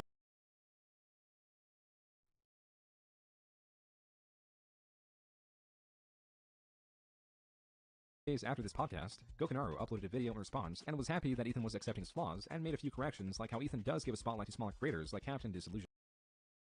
Oh, and I want to address it. Captain Disillusion had less than 1 million subscribers when he was invited onto the podcast, okay? I missed that detail somehow, and in the future I'll try and be more careful, but Kokonaru also noticed that Ethan, or at least an employee of his, knew about Kokonaru, as his name, Vigilante, and Hypocrite were shadow banned from Ethan's comment section. But as this was discovered, these keywords were removed from the banned word listing. After this, the situation slowly died down, and H3 had a couple of great moments, like when by the end of 2018, they announced that Hila was pregnant, which kicked off a new year and new challenges to face, including other poorly received podcasts. Still, 2019 was a good year for Ethan. Some notable positives was when Bill Burr came back on the podcast and recorded a well-received episode that really showed just how much Ethan had improved as a podcast host. Ethan was much less reliant on a script and allowed conversations to flow more smoothly. As for their life outside YouTube, the couple bought a new house and they were finally able to welcome the newest member of their family. Some negatives, however, would stick with them longer than they'd want. When on December 11, 2019, YouTube updated their policies against bullying and harassment. And from this, they removed 3 notable videos. First, an animation by Psychic Pebbles making fun of the Fine Brothers, iDubbbz content cop Leafy, and the one that pertains most to this video, Kokonaru's video on Ethan. These videos were all taken down by the new bullying and harassment policies. And while iDubbbz openly admits to bullying in his video to make a point, at the end of Gokunaru's video he has a skit where Ethan is executed, but to many, these videos were unoffending. Even Leafy protested the removal of his content cop against him, and Gokunaru's video based its criticisms on Ethan around his actions and not his intrinsic attributes. There are much worse channels and videos out there putting out troubling and offending content that was not addressed. So it's a wonder why these videos took priority when these new rules were added. While YouTube did say that these videos were removed because of the new rules, they did not say why they prioritized them. And when questions go unanswered, it leads to speculation. A leader of this was Keemstar, who, as he does, instigates and helps spread the conspiracy theory that Ethan, after a visit with YouTube CEO earlier that year, convinced her to remove Gokunaru's video on him. In place of real answers, this conspiracy theory thrived, and that was mostly bro, can't take criticism.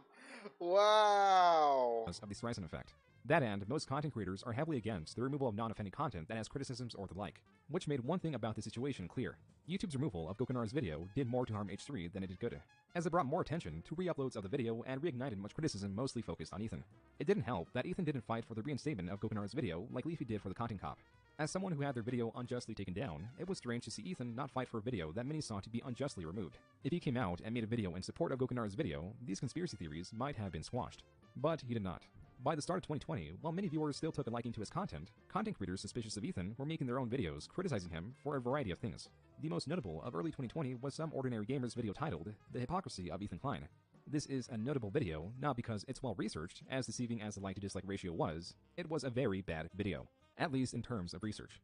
Because as some ordinary gamers, or Mutahar, explains in the video, he believes Ethan is donation-shaming Jeff Bezos after he donated $100 million because of this tweet. But what Mutahar failed to notice is that this tweet was made before Jeff Bezos made that $100 million donation. So Ethan was not donation-shaming at all, and Mutahar failed to verify the dates, but many people went along with it. Ethan then made a response video exposing this, also citing a part in the video where Mutahar refers to Ethan's wealth by citing he lives in an approximately $10 million mansion. And if there's any benefit of the doubt, you can, as Mutahar said, look it up. Ethan construed this as Mutahar trying to prop up a website that doxes celebrities. And then it's also hypocritical because it's the same guy that lives in a $10 million fucking mansion, look it up. So now he gets his fans all riled up about what an evil dude I am, and then encourages them to go find out where I live. Now when we moved houses, we moved because we kept getting swatted. That was the reason we decided to move. And when we moved... Dude, but it's weird that you just decide to live in this mansion. We made this thing that's called a blind trust so that your address is not public when you buy a house. We went through great lengths with lawyers and accountants to set up this trust so that our personal address would be concealed. Well, there's a website called Dirt that is owned by Variety that specializes in essentially doxing celebrities. So to prop up this leak of our home address while simultaneously lying to your fans about me is, in your own words, a shitty fucking take. And with both sides interpreting this video in different ways made the situation worse. But Mutahar's video doesn't end there. He also criticizes Ethan for donating only $1,000 to Team Trees. You just literally donation shaming me. But I'm not going to do that. When in reality, Ethan, along with donating significantly more in other fundraisers, even those he started himself, also kept paying his employees a regular wage during the pandemic and gave them full health benefits, even though they were not able to work during that period. Mutahar also addresses how the Fair Use Protection Account, or FUPA, something that was meant to use the excess money that was donated to H3 through the fundraiser set up by Phil DeFranco, was neglected and not visibly used since 2016, even though it was meant to be continually operated in defense of others who may find themselves in a situation like Ethan did. But as Ethan explains in his response video, that account, alongside with helping others at its launch, was being drained too quickly. And we depleted all of the money in the account. We showed one of our bills, as things were heating up, for just 1 month was $50,000. This was the bill we got. Can you see that? And if they kept operating it, then there would not be any money left for Ethan's lawsuit, which, as Ethan states, a fair amount of his own money went into it as well. And Ethan's first attorney, the video game attorney, according to Ethan, royally screwed him, which is also where a large sum of the money could have possibly gone to. Also prior to releasing his response video, Ethan went on Twitter and tried to correct Mutahar, but nothing came of it. Instead, Mutahar made another video insinuating that his video on Ethan prompted Ethan's $150,000 giveaway. $100,000 was of Ethan's own money, and $50,000 was from the creator of PUBG. Mutahar was framing it as Ethan was trying to make himself look better after being called out. But Ethan, in his response video, shows evidence that this is something that he's been planning prior to any of this drama. This clearly did not play to Mutahar's favor. So the day after Ethan uploaded his response, Mutahar deleted his video on Ethan and apologized for it. Mutahar's poorly researched arguments ultimately worked in Ethan's favor, at least at first, as it may have given him the confidence to make his second expose video known as Content Nuke Keemstar, modeled after iDubbbz's famous Content Cop series. Whereas Ethan is trying to do now, iDubbbz exposes creators for their immoral actions and or low quality content.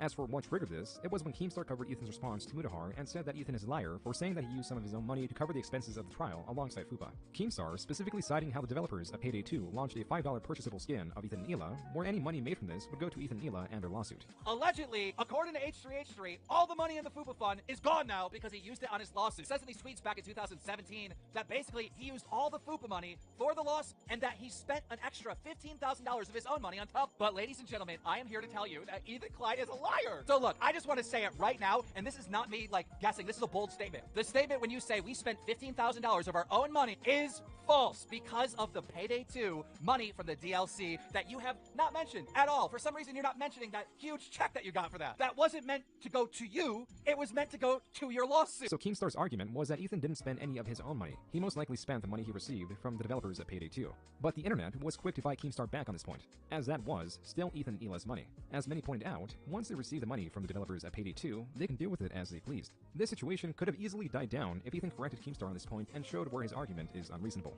But where he messed up is he did much more than that. As exactly a month later after Keemstar's video, Ethan released Content New Keemstar, discussing a wide variety of controversial things he's done. Some larger things he pointed out is how Keemstar doxes other people, gets critical stories wrong to the point where he mislabeled someone as a child predator, and of course what prompted the creation of this content nuke, rebutting Keemstar's recent video where he talks about the money Ethan received from the developers of Payday 2. Now, if this was all that was in Ethan's content nuke, it may have been well received, but that was not the case. Ethan also talked about a situation in 2017 where Keemstar interviewed and therefore gave a platform to a swatter. But I find it really disturbing that Keemstar, the day after this murder happened, was able to get this kid on his show, fully monetized. Keemstar cashed in big time on this whole ordeal. And I also, if I recall correctly, the interview brought to you by the SWAT murder. After Keemstar's video, Ethan released Content New Keemstar, discussing a wide variety of controversial things he's done. Some larger things he pointed out is how Keemstar doxes other people, gets critical stories wrong to the point where he mislabeled someone as a child predator, and of course what prompted the creation of this content nuke, rebutting Keemstar's recent video where he talks about the money Ethan received from the developers of Payday 2. Now, if this was all that was in Ethan's content nuke, it may have been well received, but that was not the case. Ethan also talked about a situation in 2017 where Keemstar interviewed and therefore gave a platform to a swatter. But I find it really disturbing that Keemstar, the day after this murder happened, was able to get this kid on his show, fully monetized. Keemstar cashed in big time on this whole ordeal. And I also, if I recall correctly, the interview brought to you by the SWAT murder was also sponsored by G Fuel. Use code KEEM for 10% off of your life expectancy. You swatted that address, correct? Sure. Okay, Right. so you swatted the address, you put in the fake hostage situation, correct? Yep. And then this guy gets killed. That's what happened, I guess. And you take any responsibility for what happened? I don't believe that I'm the only guilty party involved in this whole incident. You could point the finger at the cop who killed someone. You could point the finger at the guy who made the call. You could point the finger at the person who provided the address saying, oh, look, this is where I live. Go ahead and swat me. So it's really, in my opinion, debatable. Isn't it wonderful that Keemstar is giving this murder the opportunity to place blame on others? But what Ethan failed to mention, and other creators criticized Ethan on, is that Keemstar, as he explained prior, was doing this interview to get a confession and also announced that he and the Drama Alert team helped arrest and convict the swatter with the evidence they obtained. Quick update for those of you that might not know yet, the swatter has been arrested. He is in police custody.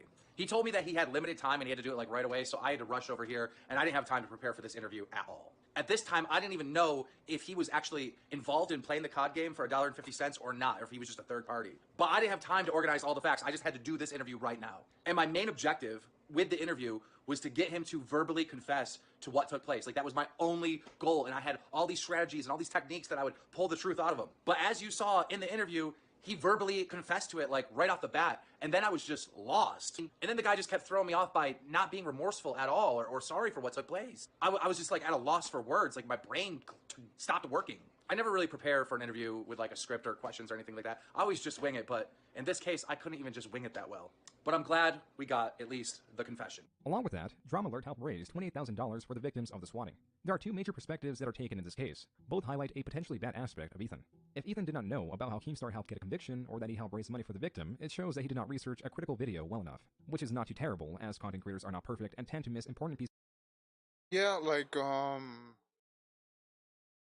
I noticed that Ethan nowadays doesn't even do research anymore. Like, he just looks, at surface level and just bases his opinion on that. Of information when researching a video. The harsher perspective is that Ethan knew everything about the situation and chose to leave out key information, which to many would make Ethan deceitful and a hypocrite, as Ethan in the past has prided himself on showing the full context. As context matters. Yet here, he did not. A bigger part of the video that many content creators disapproved of was that Ethan was going after G Fuel, one of Keemstar's best known sponsorships, and managed to have him dropped from it. How is G Fuel still sponsor this guy, by the way? G Fuel brought to you by false pedophilia accusations. The reason this was such a big deal is it set a precedent of attacking sponsors, and with that it showed how efficient it can be to direct controversy at a sponsor to have them release release any content creator, whether the context was justifiable or not. Because it is. Going after someone's sponsors and employment, that is such a fucked up, low tactic. That's shit you see those Karen, middle-aged Karens on Twitter doing when they have an argument with someone where they start contacting the employer of the person they're arguing with, trying to get them fired. It's the same tactic that Ethan and his fan base have done to Keemstar. And a lot of people say, yeah, it is kind of fucked up, but it's Keemstar, so we're fine with it. And you shouldn't be. Yeah, Keemstar's done a ton of fucked up shit that definitely deserves consequences, but taking it into your hands is like the arbiter of justice to spam his advertisers to get him to drop 100%. But it turns out that Ethan lost more sponsors than Keemstar, as people were now attacking Ethan's sponsors. I mean, we've probably lost like 80% of our sponsors, and the direct support is the future of this channel, I think. This was only made worse by the fact that Ethan doubled down and showed no regret for doing this. Scum. Let me address this head on.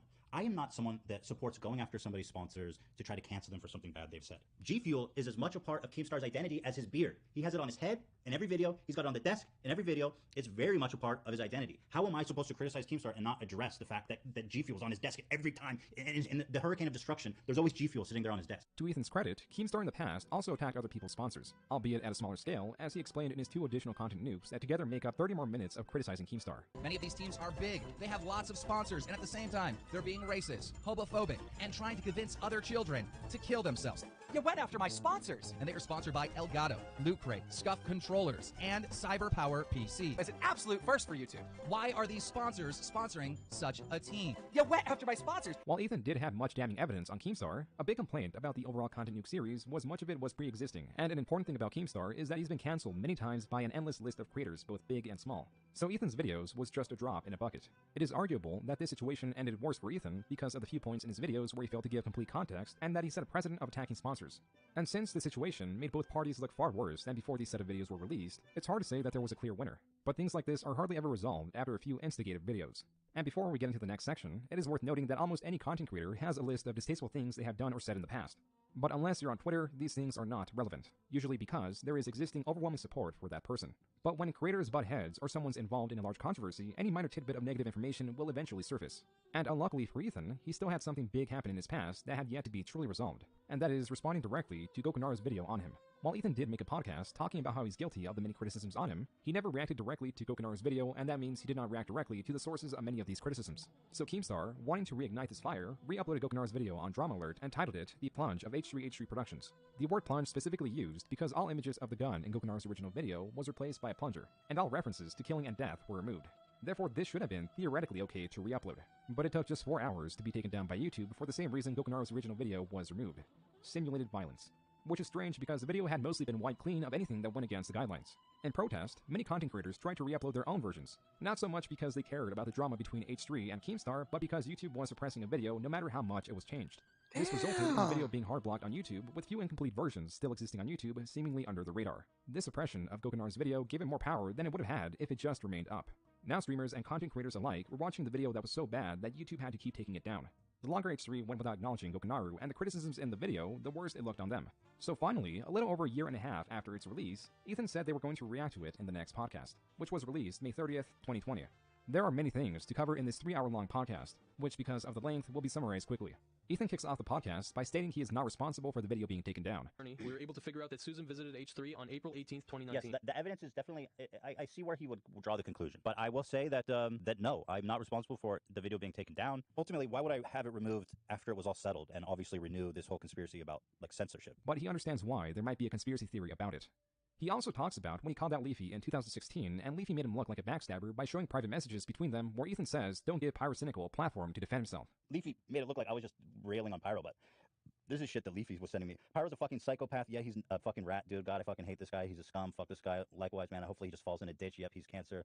Literally told me not to associate with this. I should have listened. He's fucking crazy. So I said, this is between us, right? Yeah, don't worry. I'm not saying anything. I never said anything earlier either. It was just a few YouTubers saw the title thing. I said, thanks, man. No problem. We're all in this together. Fuck this guy. I said, you know what? I'm not interested in blasting him publicly. All right. You know what? Just leave it. It's fine. I'm sorry. And he says, you don't have to explain yourself. He says, if I bring it up, he'll stop and you can't do anything about it. I said, if I have an issue, I should confront him about it and not have you do it on my behalf. This made Ethan look terrible at the time. But as Ethan is now revealing, Leafy did not show the full context as he was saying how much he hated Pyro himself, showing that Ethan's sentiment was obviously not one-sided. But there are few more messages that cripple Leafy's stance, as not only did he say he wouldn't show these messages, but also H3 goes on to retract his suggestions and asks Leafy to just leave it, which mostly nullifies Leafy's response video made back in 2016. And now we delve into the controversial podcast mentioned earlier in the video where after reacting to the related segment, Ethan plays what seems to be a pre-recorded interview with the other person involved to clear the air and get their perspective on the controversy they were involved in. That podcast was definitely a mistake and I should have just kept my mouth shut. And clearly I wasn't trying... I don't know if that was necessarily the case. Like, I don't think just like even if you're friends, you can still criticize. I know what I did was wrong. The whole podcast was definitely a mistake, and I do apologize. The first podcast addressed were the two controversial ones about PewDiePie. And here Ethan absolutely agrees with Gokunaru and that he was too arrogant and seemingly acting like a hypocrite in them. Besides heavily that he was live streaming when he said it, and that he sounded like he was very comfortable using it. And then there's footage, man, You're right. of you Totally being super right. comfortable saying it on a live stream multiple times. Like, you had to have forgotten that clip existed. I didn't Otherwise, forget, but I you'd thought be it was a complete idiot for saying I didn't that. forget, but I thought in my mind I justified that the context was different enough, but obviously that was not true. As for Jontron, Ethan provides extra context as to why he was trying so hard to talk about Jontron's controversy. Yeah, I remember the conversation before. We were kind of going over some things, and he was talking to us, like the kind of things that he wants to say on the podcast.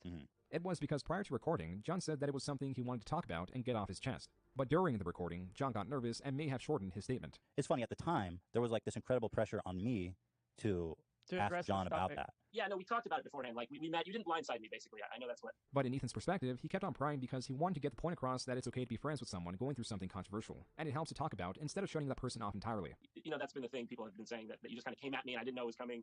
But no, we talked about going over the topic. It was kind of sensitive. I think both parties were a little bit. Ethan also points out that John was acting equally as nervous throughout the entire podcast, but he realizes he should have still noticed that he was uncomfortable talking about it and should have moved on.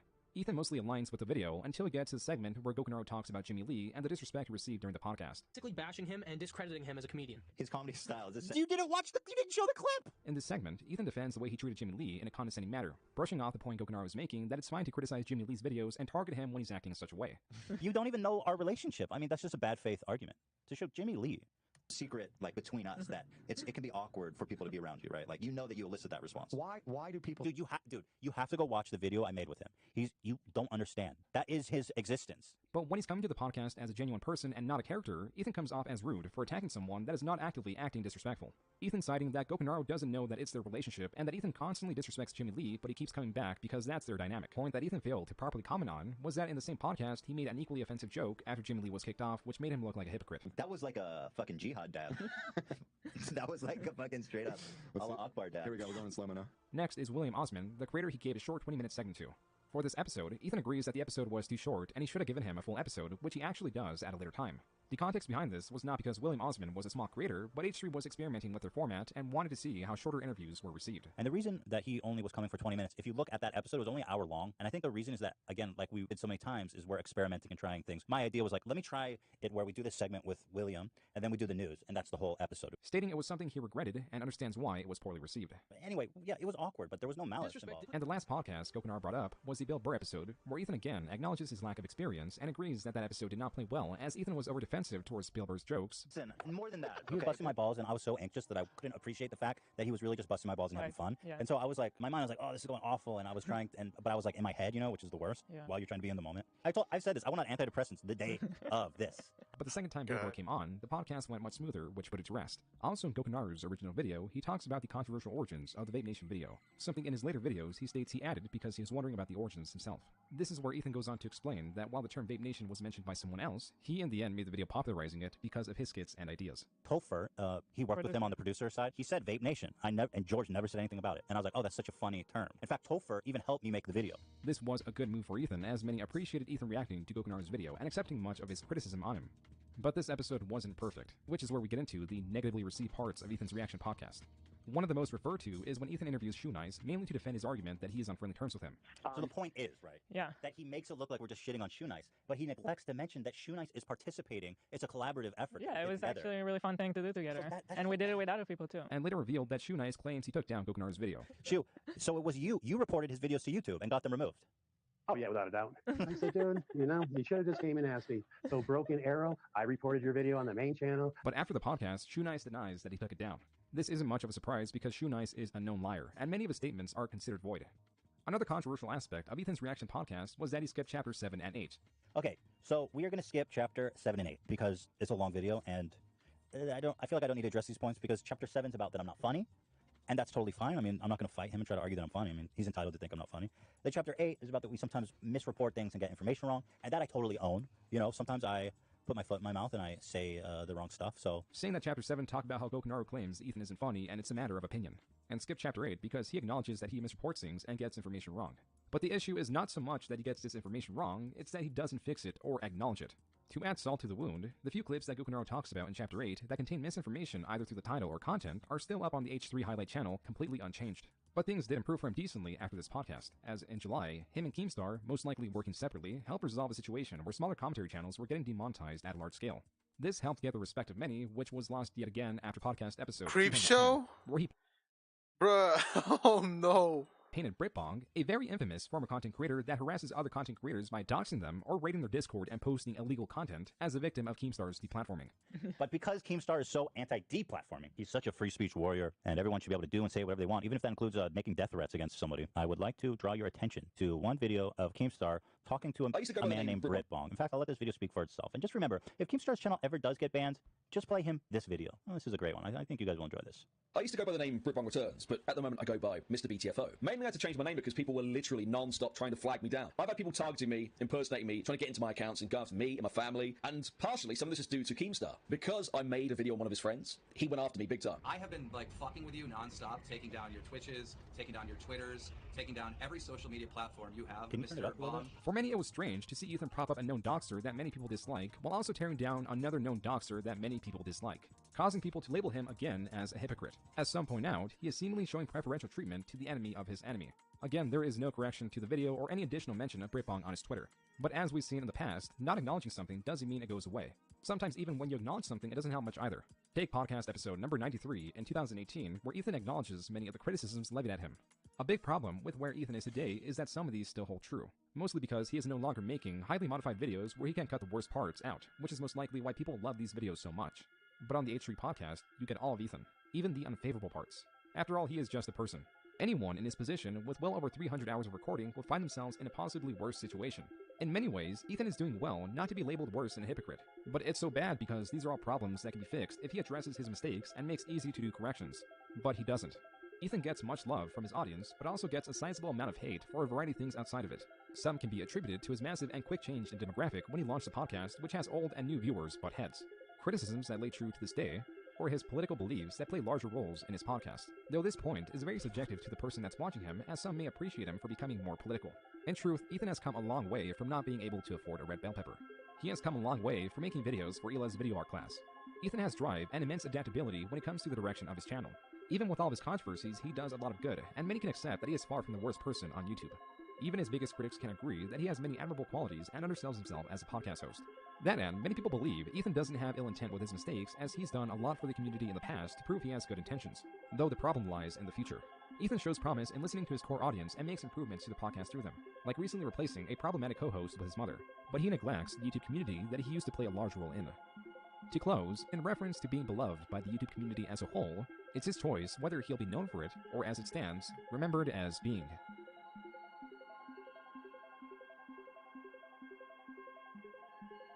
God, was that a trip?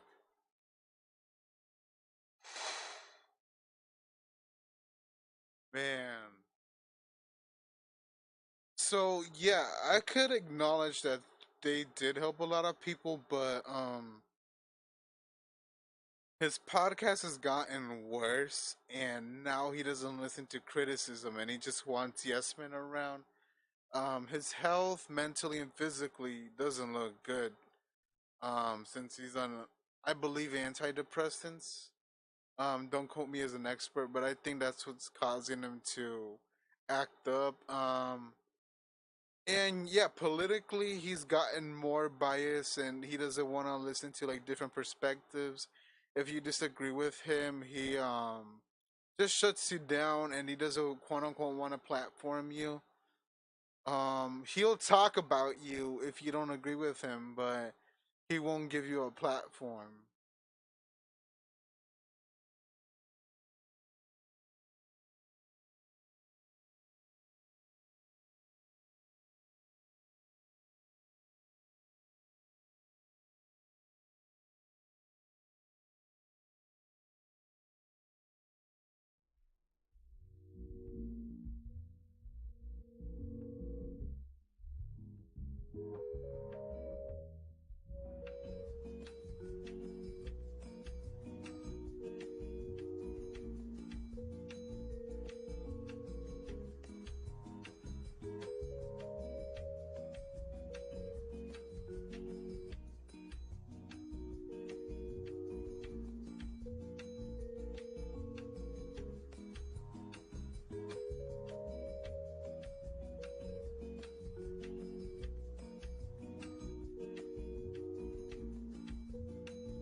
All right, I'm back from my break. So yeah, I needed a bit of time to think about my final verdict on this. And like I said, I don't plan on doing more videos on, L3, but let's say they mess up again, I might, since they're pretty predictable. They always get in some controversy and have their own fans turn on them. It just seems to be a cycle. But it's bittersweet as he seems to, be living um a more sustainable, life, that he has income, and we saw how they were struggling in, the early days, and they're living pretty comfortable now. But it's still pretty hypocritical of him with everything that happened. Did he do a lot of good? Yes, but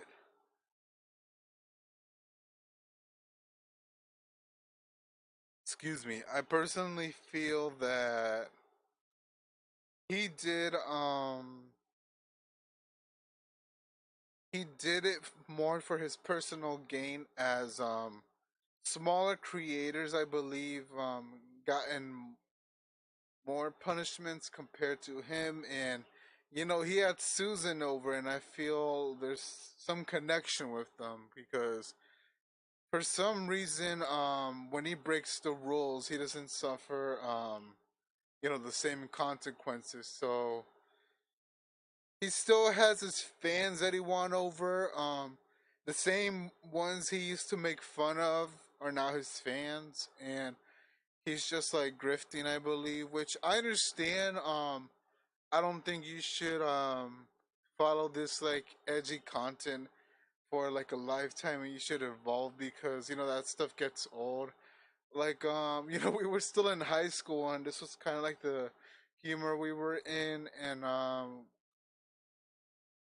you just grow with your audience, as if it was like a friend, and you just mature over time. But it just feels like he became the very thing he criticized, and it's hard to get over. I don't know, it just doesn't feel as fair, if I were to be honest.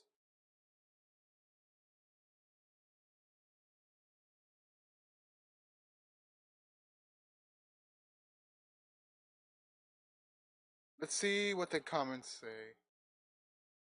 You can't tell a YouTube story without Keemstar. Keemstar has gone through all the nooks of crannies of YouTube, especially with Susan, bruh. Ethan was funny, but he's never been that smart. I'm gonna be honest, I think so too. I think the way he kind of interacts with creators is pretty shady, as he befriends them and then he just throws them under the bus. I found it shallow and often mean spirited, and and Ethan's ego rubbed me the wrong way. Yeah, absolutely, I agree 100% with that one. Yeah, bro, Bill Burr, like, if Bill Burr, I'm sorry, if Bill Burr ever interviews you, he's actually the host. Like, you might as well give him over your podcast. Oh yeah, I have a podcast. Hold on, I want to show you guys my podcast. Those who don't know, yes, I got. Almost everybody has a podcast nowadays.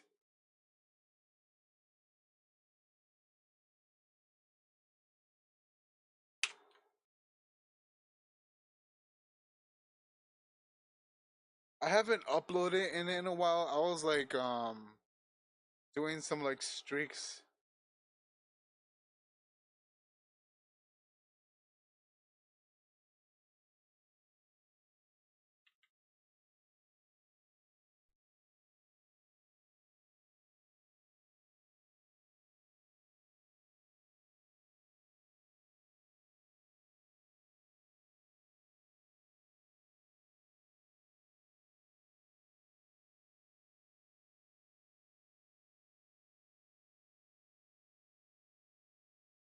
Oh snap!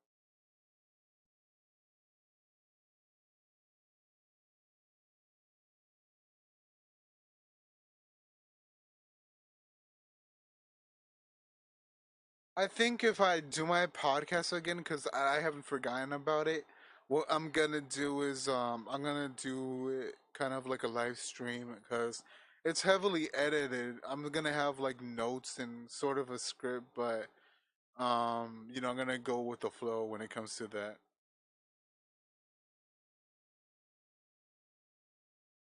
It's amazing how unself-aware that Ethan is. Yeah, and Witty on call that too. He says that Ethan would have never like acknowledged, and he was right because Ethan's so egotistical. It's it's crazy that I used to think this guy was one of the funniest people on YouTube, and all I do is cringe whenever I watch him. Absolutely, like I avoided his podcast like the plague. And when I want to see like maybe some of the guests that he invites that I like, I only watch it for that reason, but I don't watch it for him. Like it kind of started decent, but um oh my bad. But over time it just became annoying.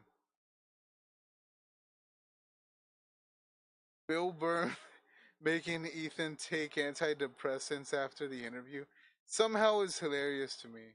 It's kind of like Deaf Noodles with Cavos.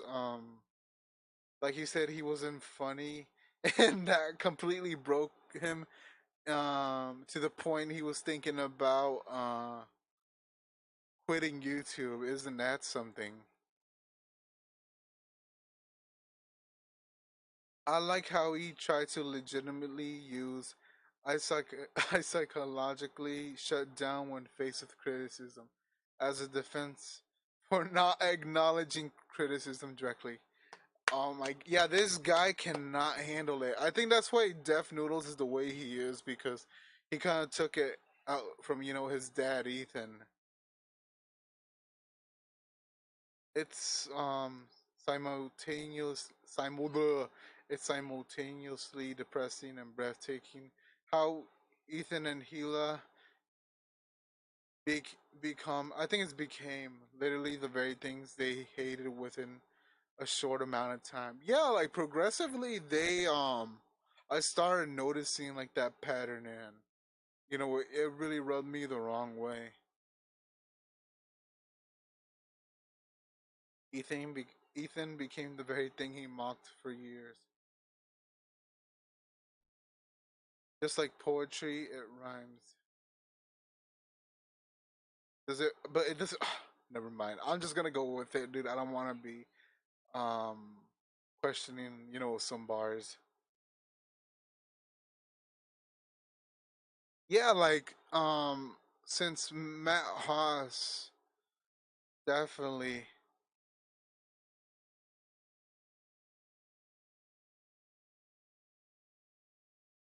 sounds like you love your daughter. Sounded like he was trying to make a joke, insinuating something, but it felt really flat. Yeah, it was. It kind of sounded awkward. It had a really awkward delivery.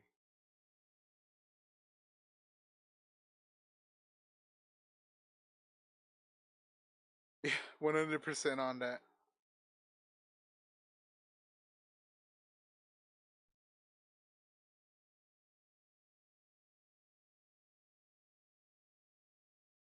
I'm surprised Ethan's fanboys aren't here defending him to no end. Oh god. Yeah, like usually in videos against Ethan they would say, "Oh, you guys are like dumb. Like you guys are jealous of him." No, we're not jealous. We're just disappointed that he was this really respected creator, and he let wealth and ego get the best of him. How on earth do you let a love story like that turn into this money hungry mess of a relationship they have now? You can make a film based on how the two met and how they made it work out. Ethan needs to let his greed grow. Yeah, Ethan is really greedy. That's like the problem with him, and he can't acknowledge his mistakes. All right, so there was this other video I wanted to showcase with you guys. Oh wait. Before that, I wanted to shamelessly plug my podcast. So the last one is like a personal, a bit of true crime-ish, if I do so say myself. Yeah, you guys could check this out. Listen to it how much you want. So the first one kind of talks about me, you know, just going along with my YouTube, my music career, and everything like that. How it started. You know, how life in school was. It's kind of like, you know, coming of age. I think it's a good debut. This one is a bit more simplified on my music career and how I've, you know, far I've gotten, and you know, like at points where I wanted to quit as well. And the true crime story is a story that happened like literally in this neighborhood, and I just talk about it since, you know, there isn't really much information about it, and I'm more of the insider. So yeah, you guys could check it on Spotify, Apple Podcasts, Amazon, Castbox. Yeah, you guys could check that out. It'll really support me if you guys check it out. I really want to make more episodes, but I'm like stuck on other projects. But hey, thank you guys either way.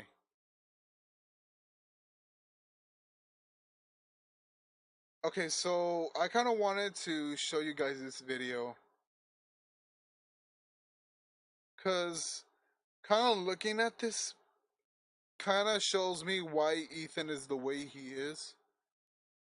Throughout Ethan's career on YouTube, we see a lot of glimpses into his personal life and the rocky relationship he's had with his father, Gary. Gary already gets a bad rap because he's a boomer. But now Gary gets an extra bad rap because we see he's a complete asshole to his wife when he's upset over pointless things like people trying to have fun with beach balls at baseball games. Get your hands off me. This is one of the reasons why so many creators don't do live streaming unless it's a controlled environment such as Twitch, where they know they're going to talk about one thing and one thing only. Gaming or a specific game. No other topics they can be blindsided by. Ethan is one of the few YouTubers who has the integrity to go live almost every podcast episode now, which can be very risky if you don't keep your emotions in check and watch what you say. And we see even with how careful Ethan is, he still slips up all the time. The difference with him and other creators who've been exposed is he's willing to apologize, walk back what he said, and continue on doing his best. If people had the integrity Ethan has, they basically could be uncancelable. Leafy. So what happens when we place a boomer who's known for being argumentative, stubborn, rude, unsympathetic, stingy, money-hungry, and overall... Well, to be honest, Ethan really isn't apologetic to people he disagrees with, because he can't fathom the idea of having a different opinion. Complete asshole in one of these live situations? Well, get your hands off me. As we see, they get exposed real quick. Now let's not go in too hard on Gary all at once though. After all, we as humans all have our challenges with emotions. The problem we run into with Gary is we don't all physically slap our wives on live stream over something as measly as beach balls at a baseball game. Damn. I'm calm. Gary comes from the generation who are known for being controversial and very judgmental of others. The generation that is always right, that knows best, especially with their children. Hence the term, okay boomer. Okay, boomer. Gary's a great example of how boomers can definitely be wrong in a situation. And when boomers start to realize they aren't as right as they think they are, well, they resort to their animalistic behaviors such as violence or physical harm. Get your hands off me. Kind of like how an ape would act if they didn't get their way. Oh my god. Gary Totally also a comes from boomer. the generation that didn't have as many resources as the younger generations do today. Hence why a lot of them are stubborn and try to go about challenges in their own way instead of seeking help from others. This is the part where boomers could really learn from. Younger generations have really paved the way for normalizing things like mental health being just as important as physical health, taking medication for mental health if it works for you, and seeing a therapist. Ethan has talked about doing all these things multiple times on his podcast. This is something you never really hear a boomer doing. It wasn't normal to do those things back in Gary's day. It's a shame too because we see if Gary had been doing these things, he wouldn't be making such a big deal over something so insignificant. Ethan has talked about this incident multiple times throughout the podcast. He first brought it up about 2 years ago in the episode in July 2019 titled Ethan's Dad Booed at a Ball Game on the Highlights channel. So I had a flashback of when I would go, my dad used to take us to ball games all the time. He's sports obsessed. He's a mega fan of the Dodgers. So he's such a grouch that he thinks the volleyball distracts from the game. And so when one comes his way, he grabs it and stabs it. What? And puts it at his feet. And he does that with his family there. I'm a small kid. They're trying to be at the ball game and have fun. Oh, he did this back in the day. He's always done this. Gary has to fortify his argument in the beginning as well by exaggerating the intensity of the beach ball situation because he knows deep down he has to justify his actions since this is a relatively harmless tradition at baseball games. A common boomer tactic when trying to justify one's wrongdoings. Someone inflated and just started smashing off people's heads and off of their eating trays. I really doubt that was happening. You're trying to justify it. Ethan immediately counters Gary's attempts to embellish the story in the beginning by expressing his doubt it was that serious of a situation. The hard evidence against Gary at this point is him being booed by everyone. This is the part that Gary can't justify, so he tries to use smaller arguments by exaggerating how much damage beach balls are causing and invalidate people's vocal opinions of him by saying things like, oh, it wasn't that many people booing. Then he pulls one of who knows how many comments that fits his narrative and quotes it to validate his actions. I did get someone replied to me and they said, as a kid, I would boo you. As a parent in society, I applaud you. Even Donna chimes in against Gary to shut down his example by saying, that was 1 out of 125,000 people. That was one comment out of 120,000 views that I've gotten so far. Gary immediately attempts to delegitimize Donna's comment by making it seem like she is his actions. I did get someone replied to me and they said, as a kid, I would boo you. As a parent in society, I applaud you. Even Donna chimes in against Gary to shut down his example by saying, that was 1 out of 125,000 people. That was one comment out of 120,000 views that I've gotten so far. Gary immediately attempts to delegitimize Donna's comment by making it seem like she is exaggerating her numbers and has no further proof except by just saying, no, that's not what it was. You honestly, you think that's the ratio, Donna? 1 to 120,000? Yes. I mean, people thought it was funny. No, that's not. And also at 1:01:58 seconds, Gary continues to just say, no, people were not still booing by the time you got back. Were people booing when you came back? Yes. No, they weren't still booing. They were. But immediately after Gary says, no, people weren't still booing, he shoots himself in the foot by admitting he responded to people booing with a bring it hand gesture. When people started booing, this is what I did. Bring it, you know? You didn't do that. I did. You know, like a wrestling He's mentally ill. My father is mentally ill. Once again, Gary's attempting to downgrade his actions by saying, well, look, it could be worse. I could have brought a machete, and it was only a measly little pen that couldn't possibly do any harm to anyone. I get a sense that Gary is a little embarrassed to use a pen to get his way with a beach ball because normally people don't resort to pens as weapons. For some reason, Gary thinks the ball being on the floor is much less worse than being between his legs. On top of it, the ball was between his legs. No, it wasn't. It was on the floor. It was on the ground between my feet. Boomers are accustomed to not being held accountable for their actions. They grew up in an era where there was no internet, hardly any visual recording devices, and no social media. A lot of people talk about how bad the internet can be because it can be such a toxic place, which is true. But the internet and technology have its pros as well. It has played a huge role in holding people accountable. It was a lot easier to get away with things back in the day without everyone having a camera in your face and record you at a moment's notice. So for people like Gary, it's hard for him to justify his actions when instead of having 5 people in his life tell him he's wrong, he now has thousands of people plugging their opinions to him through the internet. And for Gary, well, this isn't good news because their opinions siding with his son and not Gary. It's understandable Gary would act like this because the last thing you want to hear is how you did something wrong from people half your age or your son. Naturally, when you're that old, you feel pretty wise with your decisions since you've been around for so long, so it's a hard thing to accept. especially when you're not accustomed to thousands of people voicing their opinion against you. Ethan has expressed multiple times the issues with his dad growing up and how embarrassing it was to go to the ball games where Gary would cause a scene every time. He talks about how someone almost fought Gary because of it. But this isn't just at ball games. You can see this greatly affected Ethan and Gary's relationship growing up, and Ethan still has a lot of resentment towards his father for his actions. The stubbornness from boomer parents have always been off the charts. They will never admit to doing something wrong. This is the problem with Gary. Never in a million years Sounds familiar, doesn't it?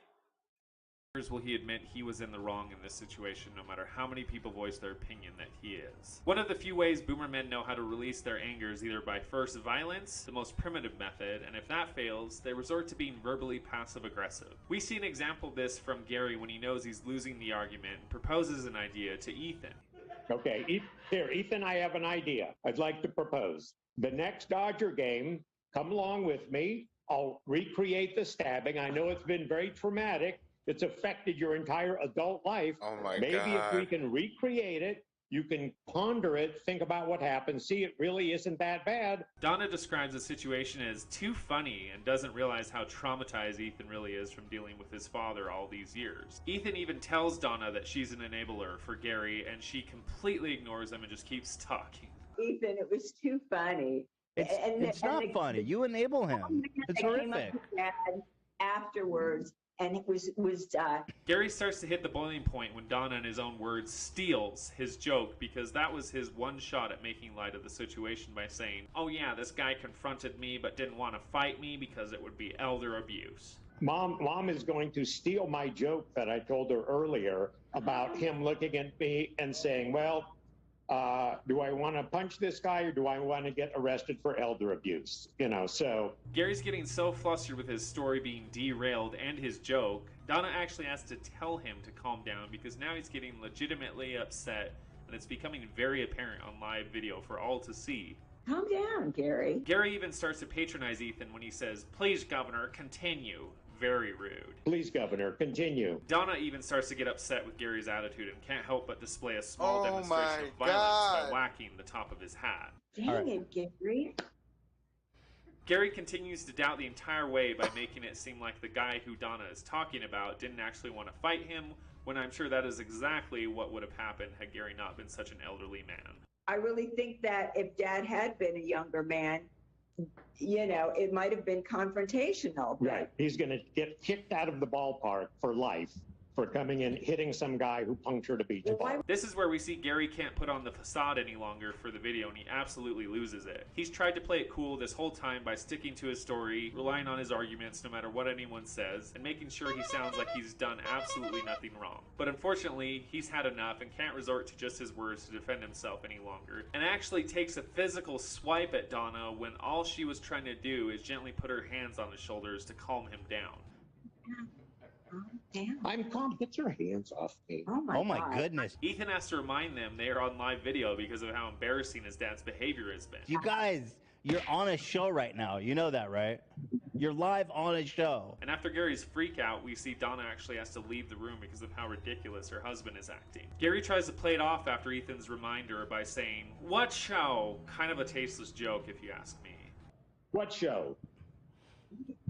God. You can see Ethan is trying to restrain himself by not yelling at his dad on the live video, but you know that's exactly what he wants to do. I assume he wants to yell at Gary for every incident he's ever caused during his childhood. AB mentions, "This segment is tearing this family apart." This segment is tearing this family apart. 100%. And you can hear Gary's evil laugh as he thinks AB is being sarcastic. Gary is absolutely clueless to the seriousness of his actions and complete lack of empathy for his wife and Ethan. Gary then denounces the validity of Ethan's argument by telling him he's not a true sports fan like himself, so therefore he doesn't know what he's talking about. Okay, I appreciate that input from someone who is not a sports fan. A very weak argument. Gary tries to validate his whole argument by basically saying, "I know what's best because I've been going to Dodger games since 1958. Again, another very weak talking point. Once again, it is being proven that Gary is completely outnumbered on this subject because the entire H3 chat is spamming.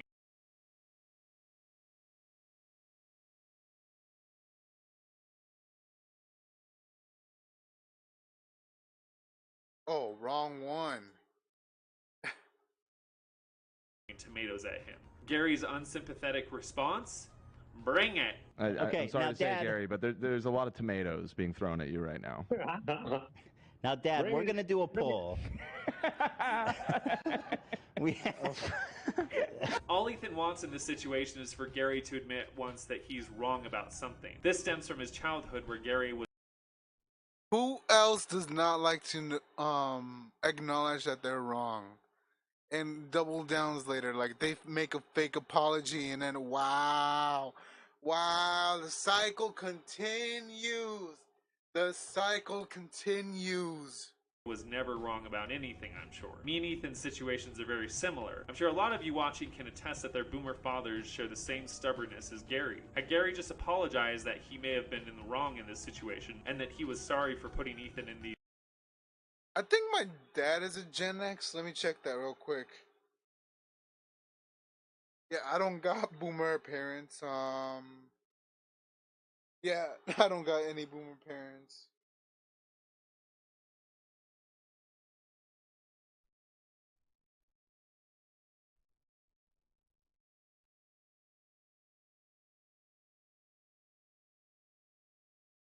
Yeah, my parents are Gen X. I would say like my mom is more understanding, but um and my dad has been more understanding. Like I wouldn't consider him like the stubborn boomer. It's like he has learned as time goes by. But there's like boomers that will never learn, you know. They'll still stick to their beliefs, you know, till their grave. Like goodness sake. these scenarios as a kid. I think he could have instantaneously mended any childhood wounds Ethan may still be holding on to. It's unfortunate because I don't think Gary will ever get to that point without a lot of therapy. Good luck, Gary.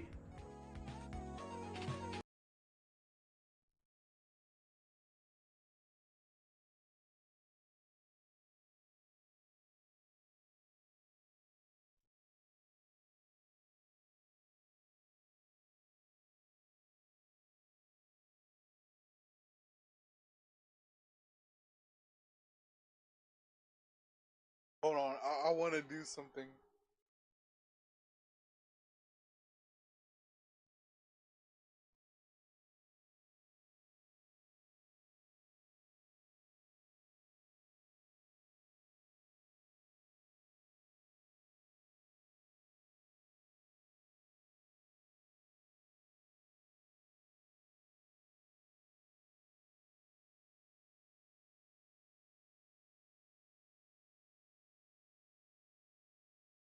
I cannot show that in stream.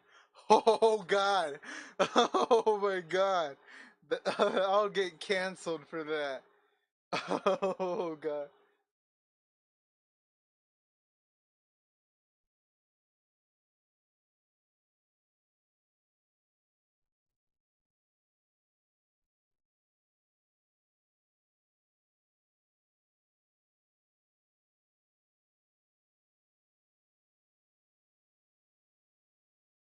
Look at this one. This one is absolutely gold. Look at that.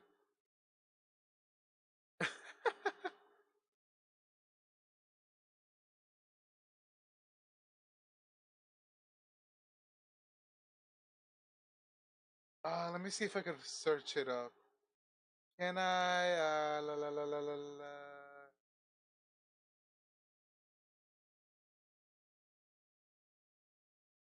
When did the Ethan one show? I want to find that one.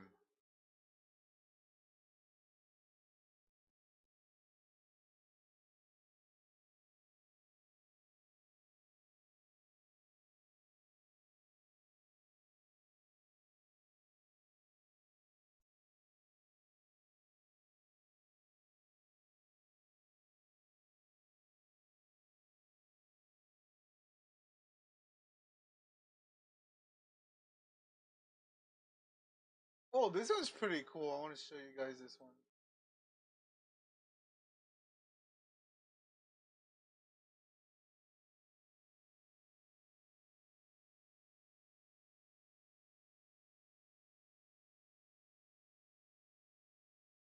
This one's pretty cool. I like this one.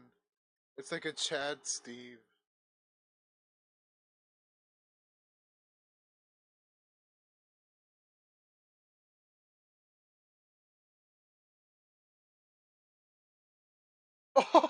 Oh my god, that's an edgy comment.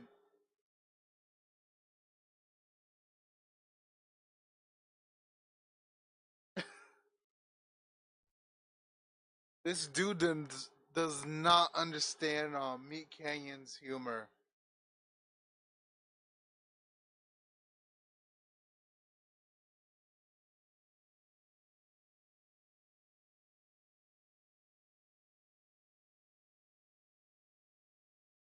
I gotta check it on the side because I don't want to get in trouble.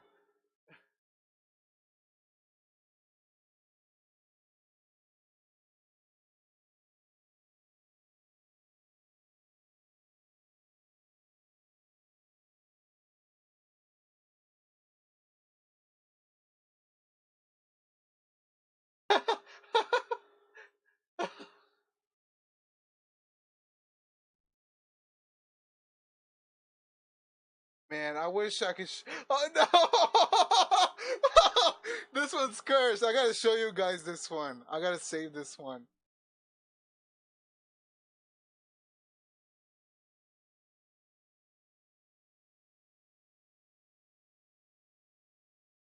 Classic Tate W. I can't unsee this. This is cursed, but I love it.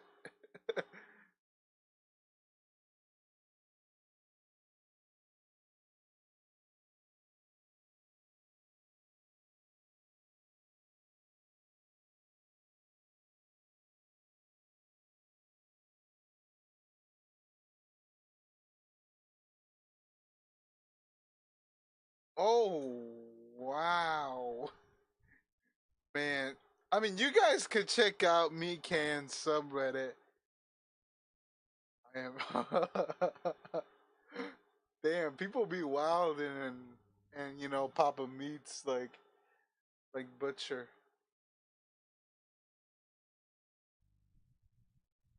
They're hella talented though. His fans, that is.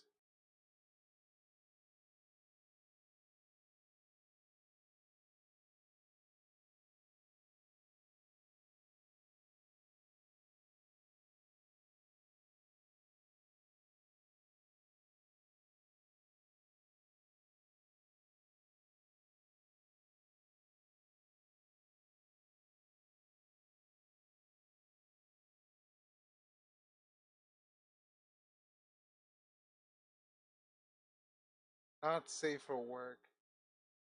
Yeah, I'm not gonna risk it. No, no, no, no, no, no. I know it's supposed to be PETA, but it kind of looks like Boogie.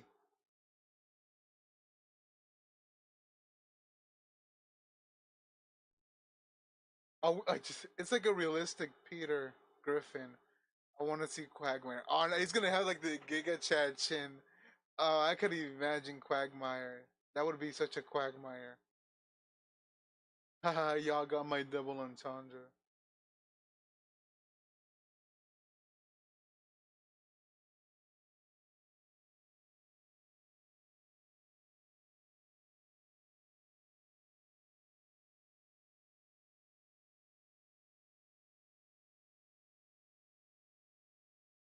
Oh god, this is cursed, but I gotta show you guys.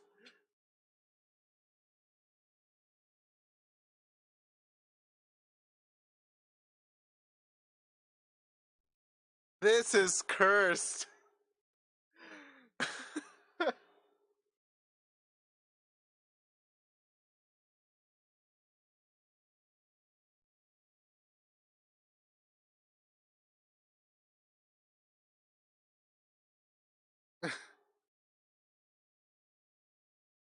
Bro, I'm trying to find it.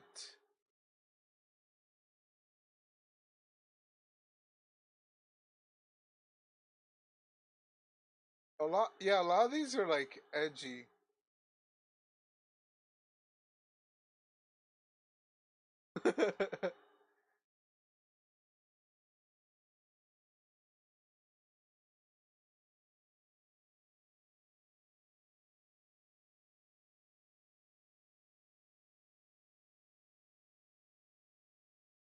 Oh God. Oh, bruh. Imagine if I showed Meat Canyon's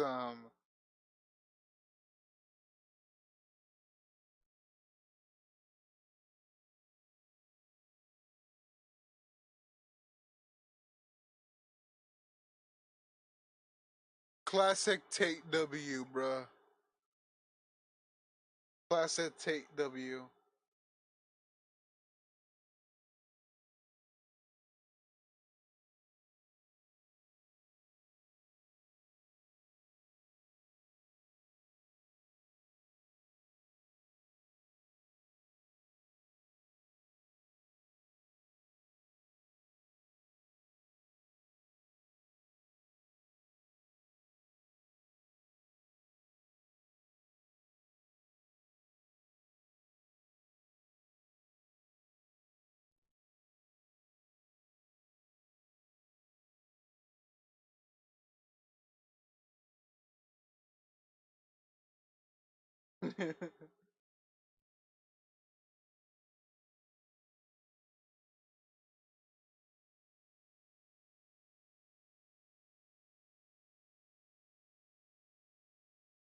Bro, I gotta save this.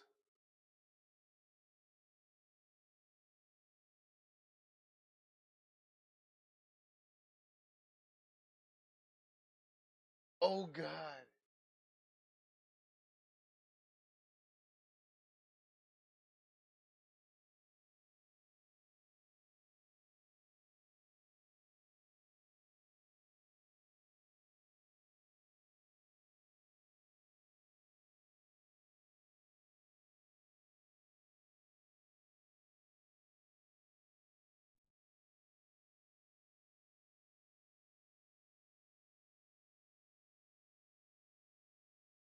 That Momo?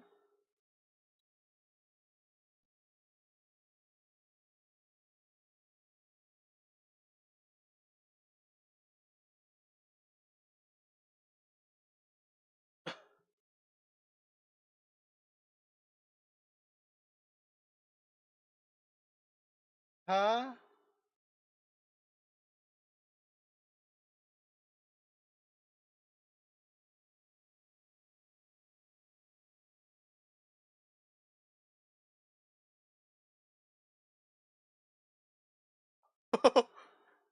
Yo, what?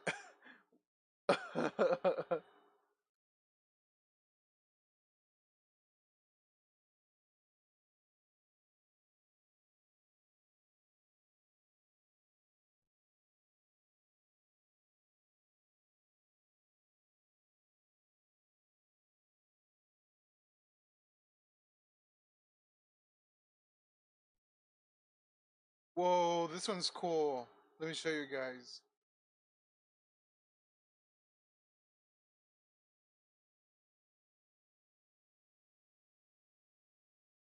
This one's really cool.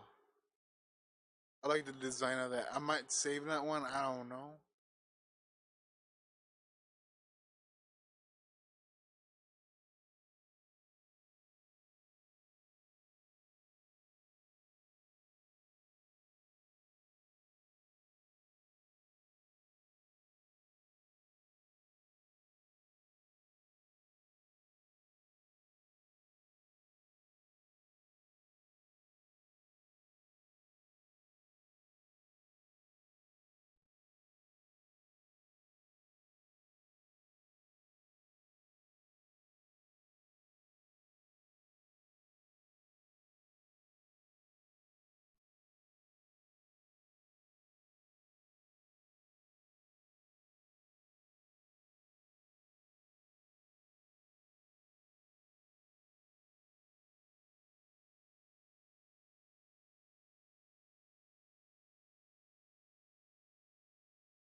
Whoa! They drew an anime Danny DeVito.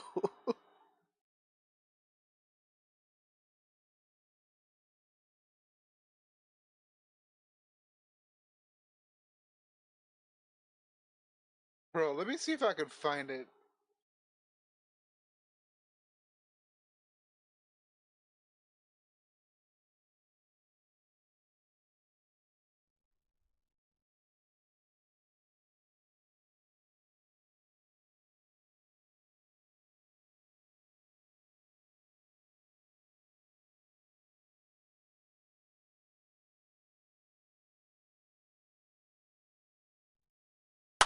Found it!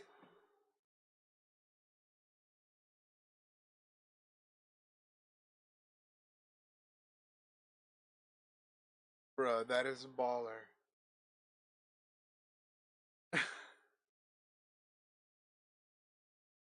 Bro, can I save this? Yeah, I'm gonna download that. Oh man, I gotta use that for something. I don't know what, but yeah. Alright, I think I pretty much went with everything I wanted to go over. So yeah, I pretty much gave like my thoughts, like especially like on your boy L3L3, but yeah, I think I'll just leave it on a note that it's pretty bittersweet. Like they went from struggling, to make ends meet to being the very thing they criticize, and obviously you're not gonna change them. I feel like they're too into their little rabbit hole, but yeah, unless, like I said, they do something controversial, I might review it. But for now, I think I'll just leave it at that. I might crack some few jokes and post some memes, of L3L3, but I think that's about it. I don't want to go too deep into it. All right, well, yeah, thank you guys. And you all have a good night, have a good day, whatever it may be, wherever you are. All right.